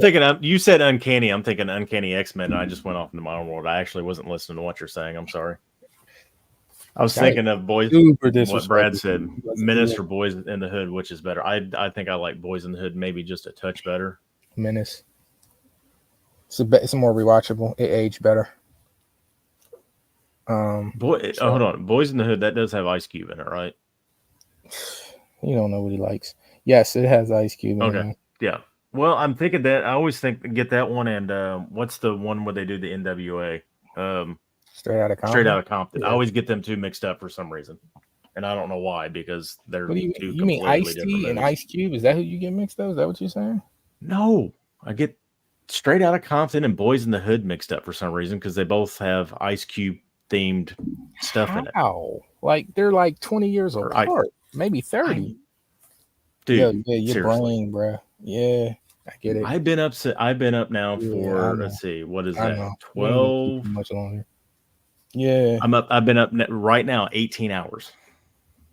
I don't know. I think you would have said that regardless. No? Okay. I'm an Ice Cube fan. I like Ice Cube. Okay. I feel you. They don't sound like you are, but you don't sound like a fan to me. But West Side Connection, man. Keep it gangster, dog. Keep it gangster. Come on, man. Say it again, yo. Jesus Say that Christ. again. Say it again. Say that, please. Say that again. Oh, are you gonna clip it and then play it back? No, I can clip it either way. It's just like, say it. What you say? Oh my god, That's the whitest dude saying that, man. Keep it gangsta, dog. Keep it gangsta.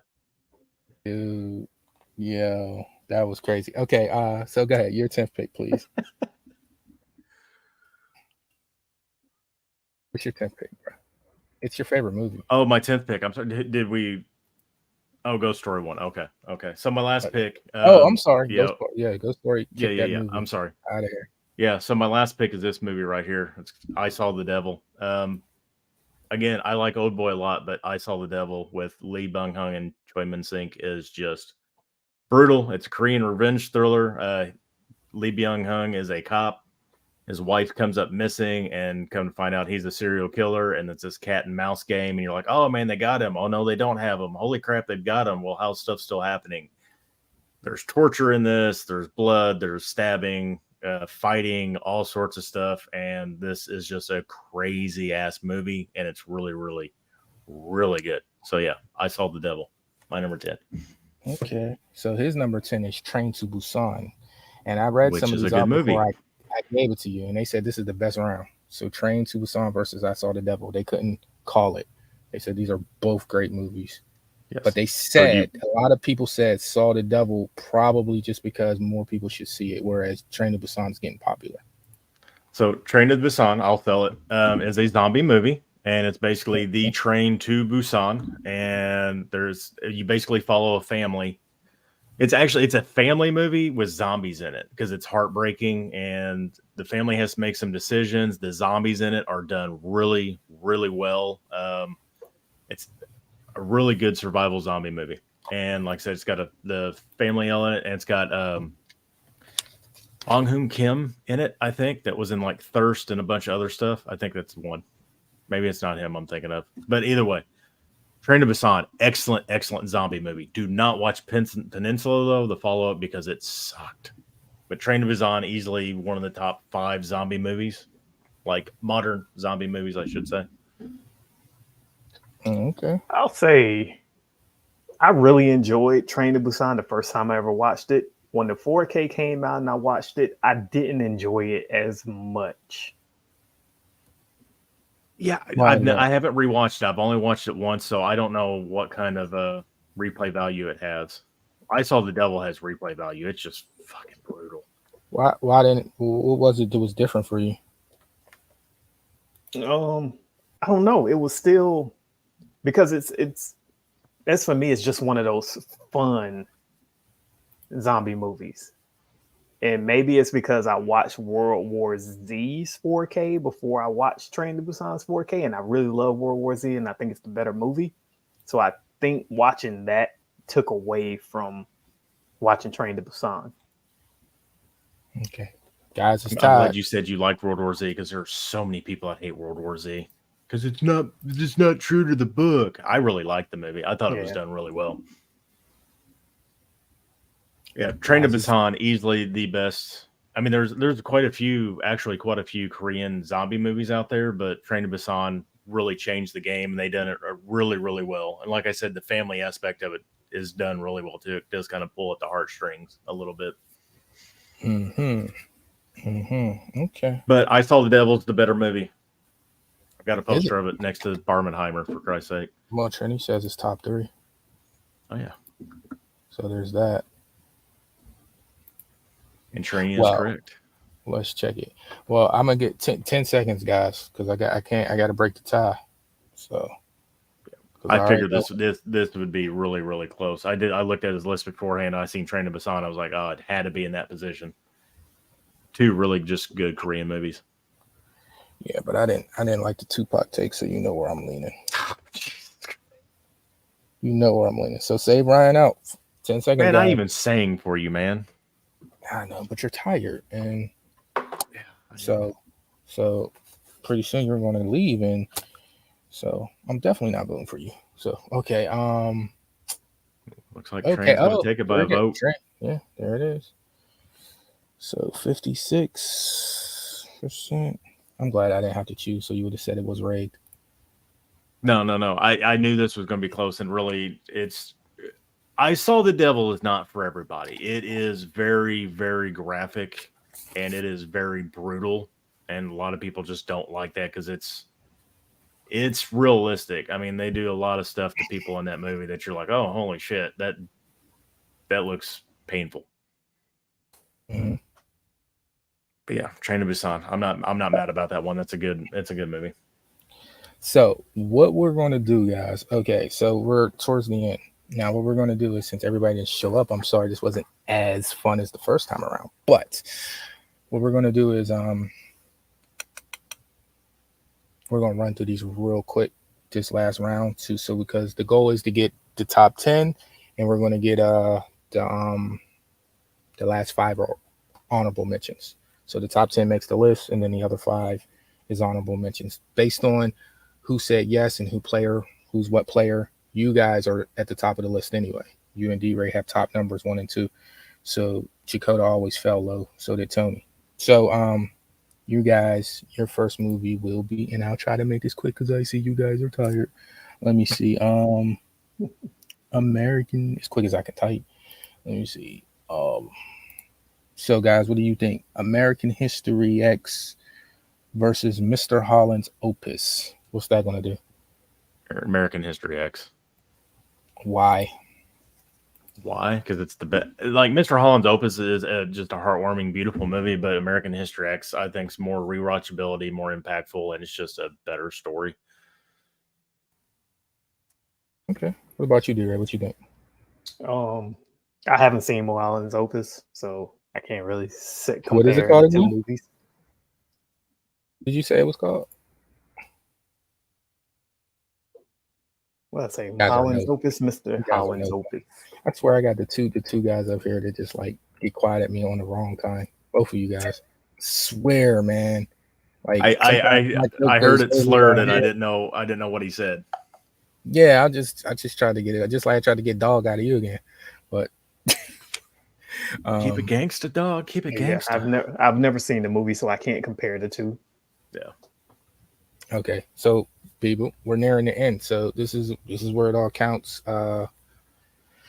We have a few, and we'll see how this goes. American History versus Mr. Holland's Opus. I can't say. I just don't know where that'll go. But okay. Also, too, guys, since we were short on guests, there's a link down in the comments if anybody wants to come up, give some insight, some movies you might have seen. keep it to the chats. Keep it to what we talking about. But yeah, it's open. You know, because these guys, I gotta liven these guys up a little bit. They're gonna. There's no coffee in the room. Yep, trying to hang in there, but I also got to be up early in the morning. Let's see. Hanging in there. Or what we could do is we can bring you guys back if you want to, and this will be like next time around will be a half an hour because we're at the end. What you guys want to do? You want to finish it out, or if you want to run it back real quick? We can do it real quick in a half hour. It's up to D-Ray though. What you want to do, D-Ray? You want to come back another day? We can get it done in like a half an hour. I'm good. All right, start the clock. Half an hour. All right, guys. I'm looking for the chat to vote. I don't have to be up early. I've just been up all day, so it's like, you know, I'm in the opposite boat as D-Ray. So I get that. D-Ray, he's not a true champion. Let's see, because you know, champion be like, yo, I'm with it. Sounds like he's talking crap to you now, D-Ray. He took it off of me. He's used to it. That's why he's unfazed. He's used to it. He just thinks I'm all talk, I guess. Pretty much.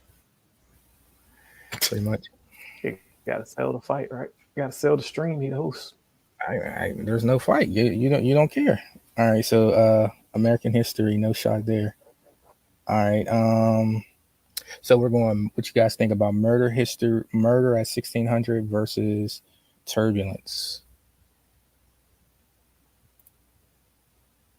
I haven't seen Turbulence, so I would probably pick Murder. Yeah. I know what Turbulence is. Like I know the story of it, but I've never sat down and watched the whole thing. Who would you be more open to watching if I put both of them in front of you? 1600. I like Snipes. Do you now, Ryan?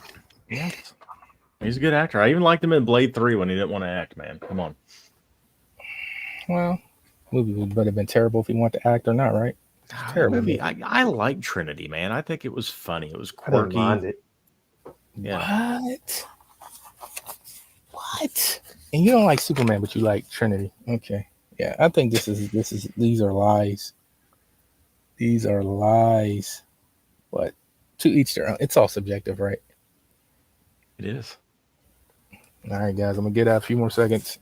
Murder at 1600. Murder at 1600 was good. I guess like it's a quality movie, but it's just maybe not for me. Maybe I'm saying that right. But Turbulence, that's a pairing. That's a pairing. Well, in that poll, 80% Turbulence. So, no, I'm sorry. Murder at 1600. What the hell am I talking about? So y'all wearing off on me. Turbulence. See, last time there was so much banter up here, I can do stuff in between, so it's hard to kill that dead air. You know, but it is. Let's see. Okay, so what you guys think about Cape Fear and Mine Hunters?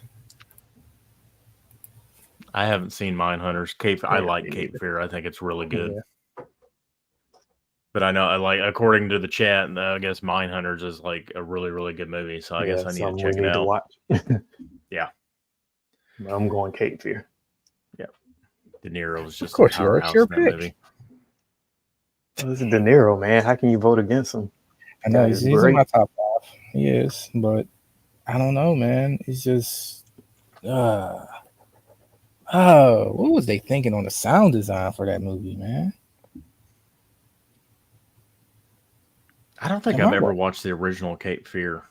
No, I need to watch it. I haven't. You haven't watched it? That's actually the same guy that did Whatever Happened to Baby Jane. So, yeah. So I kind of want to see that because he makes good movies. He made Hush Hush Sweet Charlotte. You guys ever see that one? What is it? Hush Hush Sweet Charlotte. Nope. I've heard of it. I've never seen it. It's really good. Another Betty Davis one. They've actually made a there was a big backstory to how it got made and the fights on set. So they made a TV series out of it. It was called Betty and Joan. It was on TV a few years ago. So Cape Fear is definitely taking that with 83%, looks like. No shock. No shock. So what you guys think about let me see. The Road and Falling Down. Well, I know what D-Ray thinks. No, I don't. They're both his. Yeah, they're both hits. One would probably be more entertaining to people, while the other one is just kind of more edge of your seat. Yeah, one's a downer and one's Yeah. a upper, I guess. Yeah, man, because I really like both these movies. They're really good. Sounds like, I've never seen either, but it sounds like Falling Down might be the more rewatchable. Falling Down is a movie you watch, and if you're in a pissed off mood, it's everything you would Yeah. love to do in a day. Like, Yeah. it's that type of movie. But The Road is just depressing and dark, and it really makes you think, oh shit, if we have a nuclear war, this is what it's going to be like. I would go with Falling Down, maybe. Even though, man, people need to watch The Road because I know nobody ever talks about it. Oh, shit. Right. When you do hear somebody bring it up, but everybody just says, yeah, that's a very good movie, but you don't really hear too much talk about it. Yeah. I may have to change it. I may have to go with The Road, even though I love Falling Down. Go The Road. That's a tough pick right there. Those are both really good movies, and they do what they set out to achieve in the both movies. They do really well. They're both tied right now, so I don't know how to call it. Oh, look at that. If this stays the way after I'm done writing. Yes, I'm writing, people. This whole time. Brad has it. The Road is not as rewatchable as Right. Falling Down, even though The Road is a better movie. Yeah, it Sounds like it. Yeah, and that's just any kind of hard movie to watch is just like that, like Requiem for a Dream or anything. Right. Yep. Kids or Yeah, but I said that earlier about I said Goodfellas is better than Casino, but Casino's more rewatchable. They're both rewatchable, but I think it's easier to watch Goodfellas. Goodfellas flows a lot better, I think, but overall the story and the pace, not really the pace, but the compactness of Casino is just a little bit tighter. So what do you guys think about The Exorcist and Mad Max Fury Road? Classic versus new classic. Old classic versus new classic. Really? This is a classic Mad Max, huh? Okay. Oh yeah, Fury Road will be in 20 years. It'll be a classic, easily. Okay, I hear you. What you guys go? Where would you go, D-Ray? These are both your picks. Yeah, this is tough because I understand why some people may shy away from watching The Exorcist for religious reasons, or they're just not into that type of horror. But I'd probably say Fury Road, just because I'd be afraid to tell somebody to watch The Exorcist if I don't really know their background. Yeah, if somebody asks you, hey man, these two movies I've never seen either one of them. Yeah, I think it would be kind of hard to blind recommend The Exorcist because Fury Road you can just have a good time with it and it looks really good. I think Stake Line's a good movie. Culture. I think Mad Max would be for both of you guys because I believe you, from what I know from you guys, you're both more action guys. Am I right about that? This is jumping like crazy back and forth. It just won't stop. I want to call it. I'll give it a few more seconds. Y'all really like this one, huh? I mean, Exorcist is a classic. Like I said, Fury Road's going to be the new classic. I mean, they're both very good movies in what they did. A tiny bit, like it's good, no question that it's good, but you don't feel that it's just a tiny bit, a little overrated in some ways? No. I mean, it's all around good. It's got good sound design. It's got good visuals. It's got good practical effects, and not a whole lot of CGI. And the story they stay true to the original Mad Max stuff. Like if it was completely bonkers off the wall, and they didn't have I forget who the director is now, Sandman. I can't think of like if it would have been a different director, then I would probably have differences on it. But since they brought back the same guy, like it's not the same guy. George Miller. There we go. If it was anybody else other than George Miller, I don't think I would like it as much. He really stuck to the guns on it and kept it true to the Mad Max stuff. Hmm. Okay, Oh, so you got me picking against my stuff, huh? yeah, you're next. Collateral versus Sound of Metal. Come on, now you know what it is. Let's not. Hey, I'm going to go with Collateral on it. I mean, Collateral is going to be the clear winner, but if people have not seen Sound of Music, they really need to, or Sound of Metal, they really need to see it. Culture Trini told me Collateral is overrated, and I'm like, dude, what planet are you on? Collateral is one of the best. It's one of the. I still remember it like it's yesterday. That's how good it is. Like you just don't forget it. It has so many good things going for it. And some people only thing I don't like about Collateral, the only thing, and it's just a small little thing, and that's Mark Ruffalo. And I just really, in general, just do not like Mark Ruffalo. You don't like anything about him? Is that what you're saying? I liked him in Foxcatcher. That was pretty good. I hate him as the Hawk. They should have kept Edward Norton or just cast anybody differently. He is just a pissy, whiny banner. Damn, he ain't that bad. He ain't good. He ain't nearly good as Edward, but he ain't that bad. Sheesh. He is a whiny mess in Thor Ragnarok. Like I just want to strangle him if I could. Yeah, what's going on, man? What's? Do I know you? Shut up. Oh man. So let me guess, you tired of the superhero movies too? You burnt out? I've got a little bit of fatigue on it. I will say that, but I do like where they're going now, especially since they're going to start introducing the mutants and all that stuff. And hopefully, Deadpool 3 is just a riot of a time. The way it sounded, it's going to be insane. Yeah, well, on time for DC to finally try to reboot when everybody's tired. Ain't that something? Well, they got Gunn now. Gunn just amazing. I think so, DC's in better hands now than what they were. If DC would have been fine if they would have just stuck to what they were doing. They would have been fine, but well, if they would have followed the Marvel platform, it would have been just great. I disagree. Because like think about it, everybody got fatigued. So at least in DC, if they would have did what they were doing, found their own thing, it wouldn't have so much fatigue because this is something different over here. See, one thing about Marvel, when it finally gets over and fatigue and people's over it, it's one continuing story. So people are just tired of it all. Whereas DC got pieces here, pieces there that you might still like the Batman, even if you're tired of the Flash. You know what I mean? So I don't know. Just my take on it. So what do you guys taking? 50-50 Journey to the West. Yeah, Chris, you're right. Yeah, I forgot about him and Zodiac. Zodiac's really good with Ruffalo. That whole movie, the whole cast in that, Downey Jr. and who's the other guy that's in that? It's good. Just the second time you called me Trini. Well, what you gonna do? What is you, Candyman, Trini? What is you talking about? So we did what, 50-50 and Journey to the West. I'm gonna go with 50-50. I like Journey to the West. It's really good, but it's the story's been told like a billion times. Has it? The cover reminds me, I'm sure it's not the same movie, but it gives me that vibe of tone. It gives me that tone of Little China, Shop in China. Big Trouble in Chinatown. You see, I'm getting tired. Yep, that. I don't know. It just gives me that vibe of tone.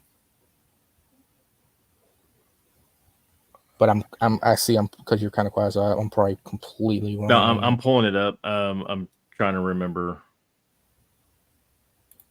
Yeah, it protects it from the three demons, and it's the Monkey King arc and all that stuff. Yeah, it's similar to Big Trouble in Little China because you got like the demons are like kind of like the Raiden and the other two dudes from Big Trouble in Little China and all that. Mm-hmm. It's a good movie. I don't think a lot of people would care for it because I think it's a long movie too. I forget how long Journey is. Mm-hmm. Of course, a lot of Asian movies are long. 2.5 hour plus is normal. Oh, that's normal.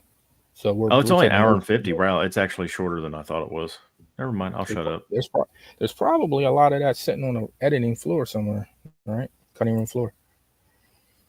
Okay, so now we got Deliver Us from Evil versus Belly. Where you guys going? Come on, D-Ray. What you got to say? Of course, I'm going Belly. Who's going Belly? I'm going to I go with know, Deliver Us from Evil, but I that's know just where me. you're going. That's why I didn't even go with you first, because I knew. I needed some shock factor. I just knew. I like Delivers. I promote that movie all the time. You're right. Like ever since I've watched it, I do promote it a lot. I think more people need to see it. Yeah, it's to the point where that and I Saw the Devil, I'm just waiting for you to say it at this point. Yeah. I Saw the Devil, Old Boy, Delivers from Evil. There's my top 3. How about that? I do like The Chaser too. Culture got me onto that one. The Chaser's really good too. The Chaser. What's that one about? A killer, serial killer's living in this house and basically snatching people up, women up, and these cops are trying to figure it out, and then they catch him, and stuff still happens. And it's a cat and mouse game. It's similar to I Saw the Devil, not as brutal, but there is still some brutal aspects to it. But they catch the killer in it, and like the way they play the story, like you can't believe stuff's still going on. Oh no, they got the wrong guy, but maybe they don't, and it's pretty good. The only problem is the only English sub Blu-ray was a Korean one, and it was like limited run, and it's out of print, and it's ridiculously expensive. So you can only get like on DVD in the States. Okay. I haven't watched that So, new all Belly. right. Does the 4K look good on Belly? I still haven't even watched that Steelbook yet. I didn't watch it. Yeah, it's It pretty does. good. Okay. It's been I forever didn't know you could since watch I've it seen Belly. still. Well, you know You what? could- Come on, man. No, I don't, man. I take you guys for what you say. I didn't know you could watch a steelbook. So what are you taking? Edge of Tomorrow or Menace to Society? I know what both of you guys are taking. I like Edge a lot, but Menace Society is good. I mean, I'll go with Edge since it is my movie. Mm-hmm. Is that only why though? No, I like Menace Society. It's a really good movie. What about you? I just think people need to give Live, Die, Repeat. All I Need Is Kill a second chance because it was miscast. Putting all the titles out there. Okay. Yeah, I hear you. Putting all the titles out there for it. Just making sure they don't miss out on it. Huh? That's the ideal.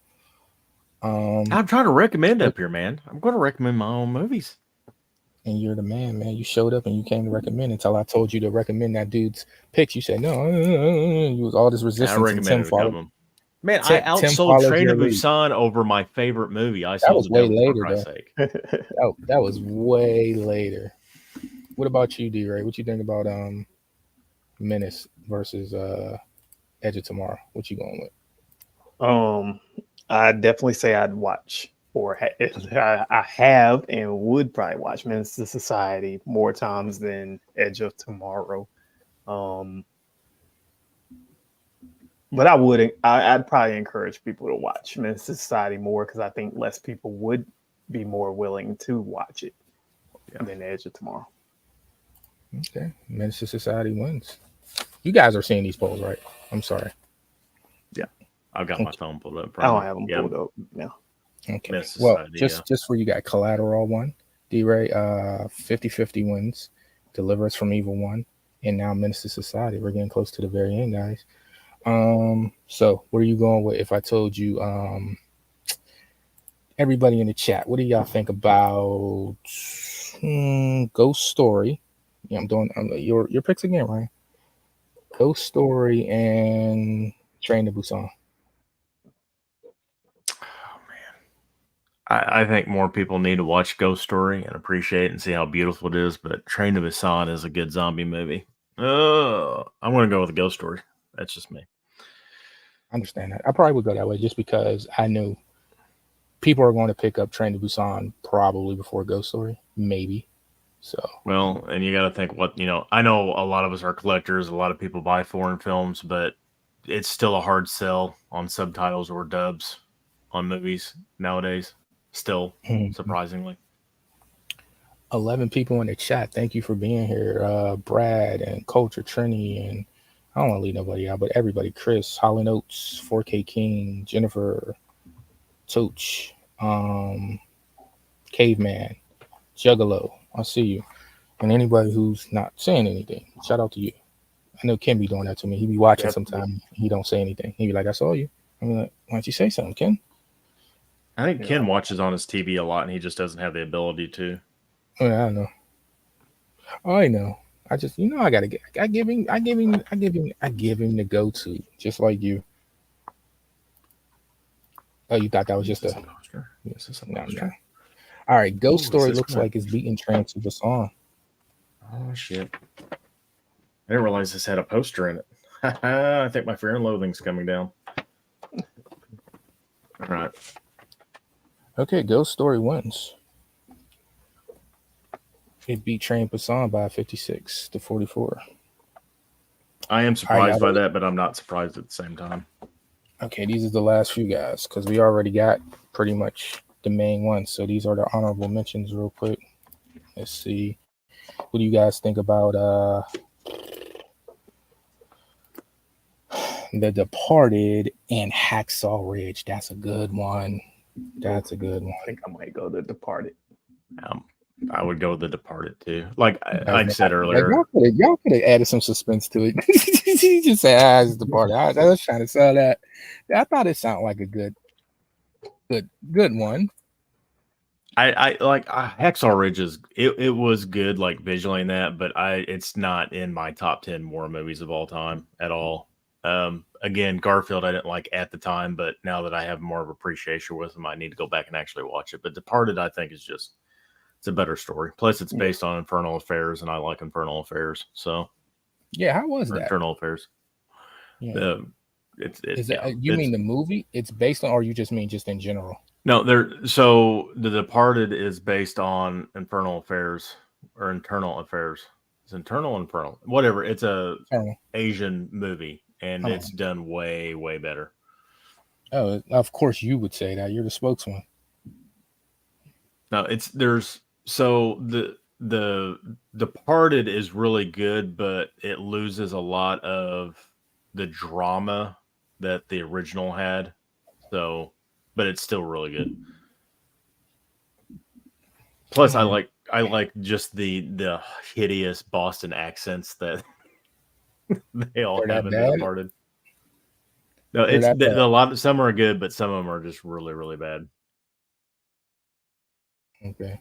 The mean streets of Boston. No, I can't do it. I'm not in the mood. I could do it, but it ain't right now. It ain't gonna hit. I could do it, but there's a really good YouTube video of Matt Damon talking about Jack Nicholson's doing a scene in that movie, and it's just hilarious. Matt Damon's a really good storyteller. Yeah, he is. He really is. You ever heard the DVD story and all of that he tells that everybody seems to share that's a collector about DVD? My favorite one's his Tom Cruise one. Okay. Where he's talking to him about the Boz Khalifa or whatever it is over there, where he's doing the window jump scene in the One Mission Impossible. He's like, "How'd you do that?" And he's like, "So I went to my stuntman. I talked to him, and the stuntman was like, 'You can't do it.' So I got another stuntman or stunt coordinator, whatever it is." It's just funny the way Damon tells it. Yeah, I'm sure you didn't do it much justice just now, but no, I didn't. I commend you for trying. Guys, this is my banter with Ryan. Sometimes my stuff goes over his head. He doesn't even respond because he doesn't get it sometimes. But this is what I do with Ryan. D-Ray is just over me pretty much at this point, but I messes with him too. 67% for 13 Ghosts versus Super Mario. I didn't even ask you guys what you talk about. That. Yeah. 13 Ghosts all around. Yeah. How about you, D-Ray? 13 Ghosts. Okay. I'm actually happy to see that. I thought like recency bias would push that over, but I see we got some real movie. I don't want to sound like I'm dissing Mario because it's a good movie, but I like Star-Lord, I really do, but Chris Pratt, it's literally just Chris Pratt talking normally, and I wish they would have had somebody else as Mario. honestly. You don't think that would have been It's a good annoying? movie though. It's very nostalgic and all that. And like I said, they did a really good job of really blending all the decades of Mario into the movie. You don't think that would have been annoying though in the long run, like a traditional Mario voice? It's a me, like the whole movie. No, Okay. I would have been fine with it. No, because I was seeing that as a critique when people were pissed before the movie even came out. Of course, they're always pissed, right? So they were pissed that Chris Pratt had the casting, and they were saying the defenders of it were saying that nobody wants to hear "It's a me" the whole movie. Yeah, so. but you can literally close your eyes while watching it, and then you can see him as the Lego dude from the Lego movies. Like it's the exact same voice. See, I never seen a Lego movie. See, you guys have a thing. Like you told me on the qualifying rounds, you said Ryan Reynolds, not Ryan Reynolds. You said Seth Green. Seth Rogen. Rogen isn't being Seth Rogen. Yeah, in 50-50, he's not as Seth Rogen-y as he normally is. So it was very tolerable. Yeah, so I'm seeing that Chris Pratt and Ryan Reynolds also have that thing about them. They're not, it's not. They're literally the same person. Sometimes that's a go because at this point, I mean, Samuel Jackson proved himself back in the day. He was doing more character stuff, but he's pretty much Samuel Jackson in everything now. Yeah. So I mean, sometimes it works. That's what you're going for. Y'all really just put this movie. I'm like really upset Dakota recommended Lone Survivor. So Lone Survivor just took out Us. What do you guys think about that? Us versus Lone Survivor. I'll take Lone Survivor. I like the movie Lone Survivor. I do not like what it's based on though. What's it based on? I have my own. It's Marcus Luttrell. He was like a third string Navy SEAL. And there's a lot of controversy actually about this story. If he actually told the truth. So the actual story is like 4 different special ops forces actually turned down this mission. They said they didn't want to do it because it was unsurvivable. And Marcus went in with like an attitude of, oh yeah, we can do it. And the other 3 guys that were on the team, 2 of them had never actually done any kind of special ops missions. They were basically fresh. And they all died except for Marcus. And rumors is whenever he was found by the guy, like he still had all full mags and he never actually fired any shots. And there's video from the Taliban side that contradicts stuff that he says. And he's just, he's kind of a Chris Kyle in a way. So, but that's just what I've heard. I can't prove any of it. The movie itself, I thought was done really well. The entertainment of it is good, huh? Yeah. Wahlberg did really good, and Wahlberg's like half the size of Luttrell. Luttrell's like 6'5", 240. Wahlberg's like 5'5", 180. Well, that's his ego though. Wahlberg has that complex, and he has to be that guy. He has to be tough. That's why. That's part of the reason I don't like him. He always has to be the toughest guy in the room every scene. Yeah. I really like the other guys there. Taylor Kitsch and the blonde guy that was in 30 Days of Night and I know you're talking about Ben Foster. Ben Foster. Yeah. He was really good. Look at Ben giving you trouble. See, that's because of that battle y'all lost. He's giving Ben would know that. Ben, I honestly I can't even remember what the original voice of Mario was on the 8-bit or whatever. Man, you play Nintendo. You ain't got old. You play Nintendo now.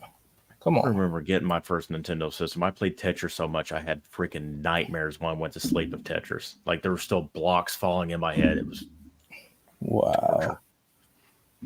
So, what do you guys think? We're on our last 2 guys. So, what do you think? Let's make these good. You think Enemy of the State versus Dead Presidents? What do you think?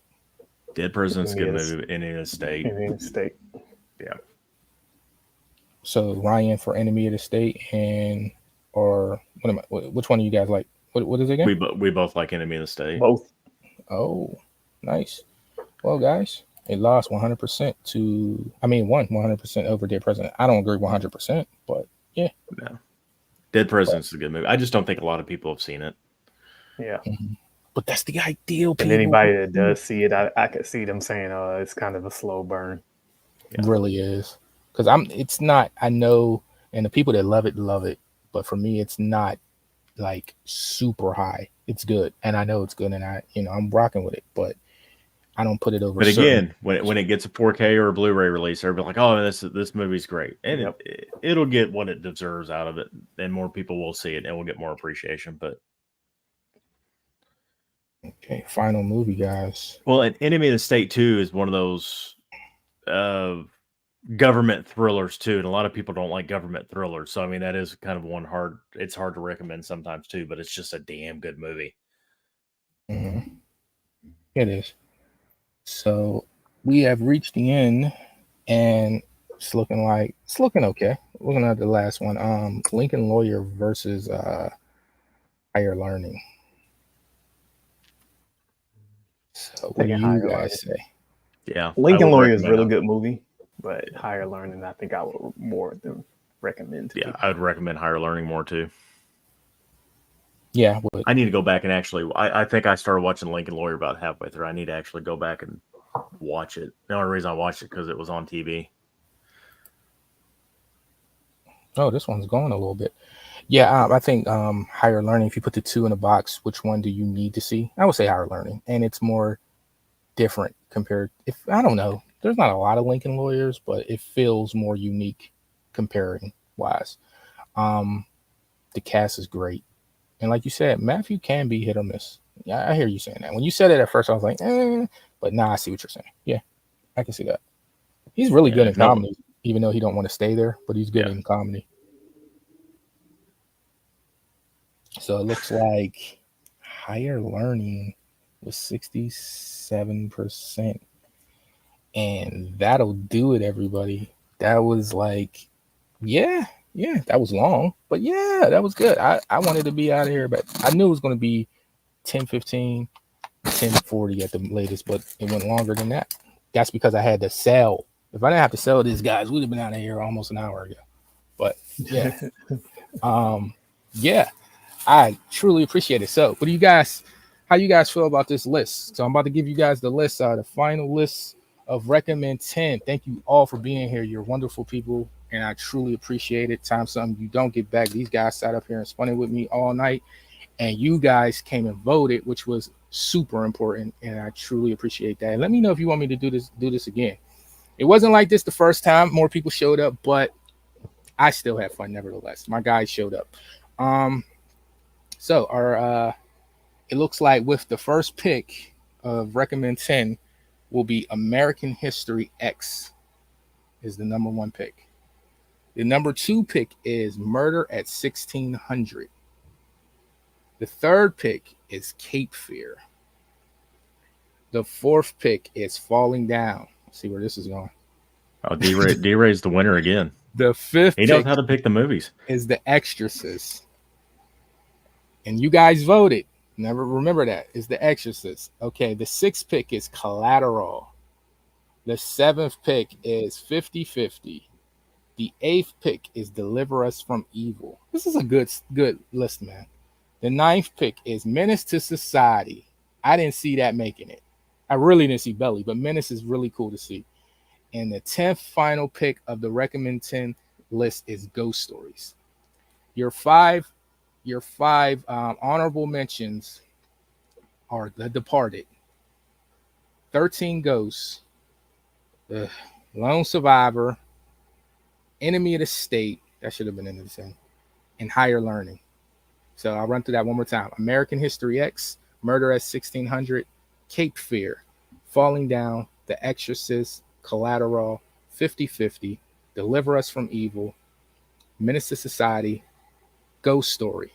And your honorable mentions, The Departed, 13 Ghosts, Lone Survivor, Enemy of the State, Higher Learning, Lincoln Lawyer. Now, I got it. Give me a second. Let me see who won, because Jacoda has a lot of stuff in here. So I was going to say, isn't all the honorable mentions just Jagoda stuff? Yeah, he does. Yes, it is. He almost beat D-Ray last time, but I still counted over who had the best. Because since you guys give 10, I think it's only right to make the main list 10, and the other 5, because how math works out, it's going to always be like that. Jeez, even when I had 10 people. Crazy out here. So I'll say, let me just give me a minute. You guys do your thing. Let me see.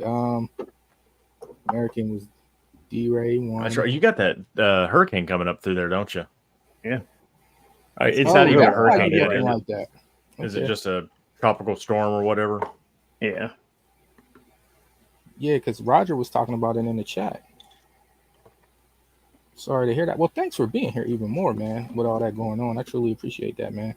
This was hard to get together, guys. And I probably, when Dakota told me he couldn't really do it, I probably would have paced it. But at this point, it was just like getting to a point where I just had to go. Had to go with it. Yeah.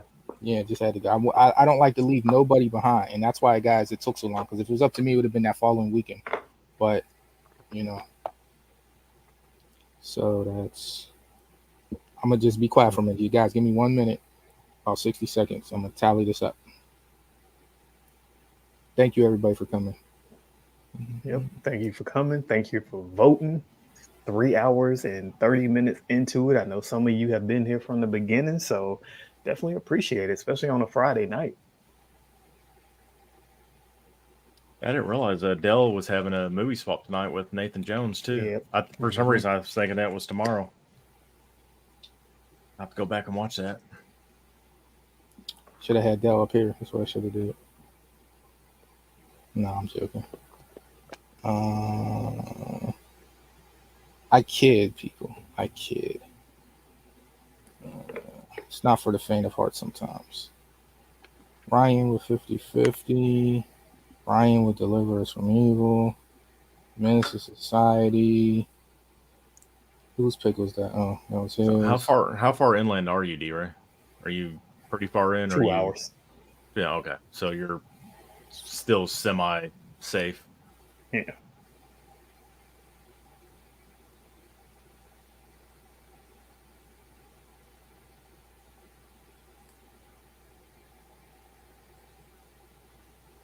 Ryan, you got a few, man. I think I won 3 or 4, didn't I? Yeah, I think we got 4 apiece. Not sure. Collateral 50-50, Delivers from Evil, and Ghost Story.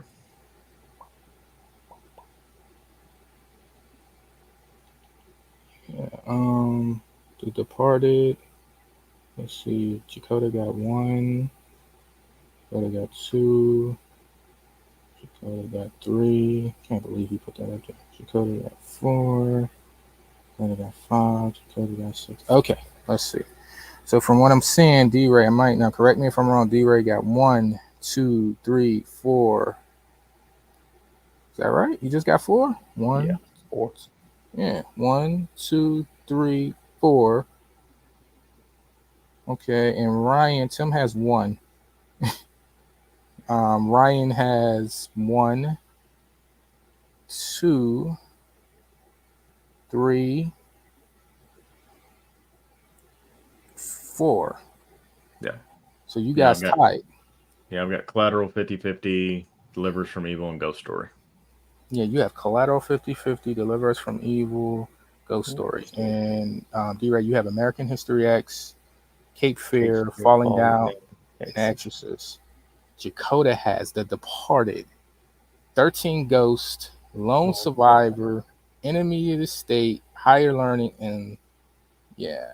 So he's got all the extras. 3, 4. Yeah, he has all the extras. I'm gonna give him the win. he got him, guys, but he didn't make the main list. But you guys tied. See, this is a tough situation. He has more picks than you guys, but you guys tied in the main list. But the whole basis isn't the whole thing recommend 10? Exactly, it is. But it is also who gets the most picks. So I'm gonna have to do what I did again between you two when y'all tied. Am I gonna have to look at the percentages later and announce the winner later? Probably. Is that what you guys are comfortable?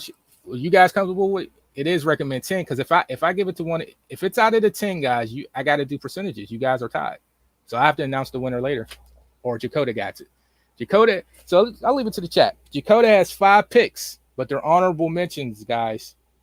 These guys have 4 picks each. It is 10. D-Ray is right. It is the 10. It is recommend 10. It is not recommend 10 plus honorable mentions. This is true, but it is the most picks. But you're right; it's the most picks in the final list. So I do always include the. All right. Well, can I give an idea? All right. put our 4 head to head on Instagram. Oh, yeah. Yep. Just line them straight I up. guess you can either line them up straight, like American History versus Collateral, then Cape Fear versus 50-50, or however you want to do it. If you want to draw them all out of a hat, separate them, draw the names out. I could. But like everybody here isn't on Instagram. Even one of our guests ain't even on that's Instagram. true. And the whole thing is, I always do percentages. When you guys tie, I just look at how many votes you guys got because I wrote all that down. So I look at how many votes you got on each pick, and then I just tally those. Whoever got the most, I edge that out. That's how you beat Dakota last time. So, but whatever you want to do. Okay, so I don't feel Dakota, and he wasn't here. So Dakota, I don't feel comfortable. He did get the most picks, so he could get a rematch. He can come back if he wants. He's owed that. All right, is that fair? And so these two are my MVPs. They were here the whole night. One of these have to get it. Jennifer says D-Ray won. Culture says both winners. Of course they're both winners, but I can't have co-champions. We don't do that. It ain't no what they call that, Ryan? A participation. Yeah, participation trophy. We both came in second. There's no first place. We both came in second. Okay, so I'm gonna do the percentages, guys. I'll still do the poll, and we'll see what that looks like. Would you guys, if I do this again, would you guys ever want to come back? Oh yeah. I know it was a little slow. Okay, y'all will come back because I feel like whoever I pick, I feel like all three you got to come back because this is tough. This didn't happen last time. It was clear between two people, and it was easier. This is very tough. Yeah, I think I can pull another 10 movies off my shelf and recommend 10 more. Can you pull another 10 hours though? That's the real question. Oh, that's always the question. All right. Ryan's my man. Ryan, you are the one that consistently asks me about this. Like you always kept it in mind, and I appreciate that. So you gave me a lot of you and D-Ray and Dakota, Ben Buster and Movie Hunter always gave me and 4K King about this particular thing, and so I want to say that to you guys. Like I appreciate that. It gave me a sense of wanting to do stuff, and I'm wanting to bring it back. And I always intended to, but you guys gave me that fire to do it. I don't know when it'll be again, but I would love to have you guys back. Let me get you up out of here. Champion for now, D-Ray, what do you got going on? Anything? I had a few ideas of some content that I'm thinking about putting out. I'm just not sure, but I think I'm gonna put it together because it's super easy content, nothing too long drawn out that I got to do. So looking forward to it. Sounds like a plan. We feel better when we see you out and about in the community. Always. Ryan, my man, what you got? Anything coming? Just had a video come out this past Wednesday. It was like my top 10 of 1998. Next week, I've got a September cleanup, everything I picked up off camera. And also next Wednesday, me and Dell from Dell on Movies, I believe it's 9 p.m. Eastern. We're doing our movie swap and see what we swapped out. And that's about it. That's cool. That's awesome. Hey, Dell, me and D-Ray want to come on at the same time. You ain't never had a movie swap like that. Triple threat. 3 people on the screen. 2 in a voice. But no, I'm joking. I can't speak for D-Ray. But Dell, what's up with my invitation? If you're listening. Anyway, it's been great. Thank you everybody that came out. I always have fun. It was a little longer than I expected, but at the end of the day, it wasn't a 3-day event. So 3 hours over 3 days is always better. And those events were 3 hours apiece or more. So thank you. It still is a success to me. Everybody that could make it, everybody that couldn't, appreciate you. That's 4K D-Ray. I will announce the champion on Instagram, and I'll even do a video for the champion here. So you guys that don't follow on Instagram can know what kept up. And if you guys would like me to bring it back, I'll definitely do it again. Just let me know. Ryan, thank you, sir. Yes. Appreciate you, Thank man. you. Bless, man. See you later. D-Ray, thank you. I'll see if you'll hold on to your championship. I'll do the tallies, and nobody will accuse me of cheating because, like, you guys, I don't know. Oh, you can't see the chat. I pretty much said it, the percentages each time. So you guys, if y'all want to go back and do that homework, but I'll do it, and I'll see who really won. Appreciate you, D-Ray. Thank you for staying the whole time. I needed you guys to help me out for the hosting, and thanks for riding out the storm with us. We definitely appreciate you, man. Bless. and beautiful people. I love you all, man. I really do. This was such a fun time. And I look forward to seeing you. I got a lot of stuff coming. And you got some of these people in this community. I've done a few things with them. I just never put it out. And it's that time. So you will see a lot of things coming from this channel, and it's going to be fun. I will see when Recommend 10 can come back. I was hoping for another one very soon, but a lot going on right now, so I don't know how that will turn out. But other content will be coming, so check back all the time. I got a video up for the qualifying rounds. You can still check that out. I think you guys should hear a little bit. You guys gave a lot of personality. The guys that weren't here anyway, you could hear what they had to say. And also too, other videos, hauls. I got some more. I got a lot of different stuff, guys, coming. So it's movie based, but it's a little bit different. So, and a lot of the same stuff will still come. So keep in touch, guys. Have a safe, stay blessed, stay positive. You know the deal, you know the drill. Like, subscribe, and all that good stuff. And we will see you very soon. Later.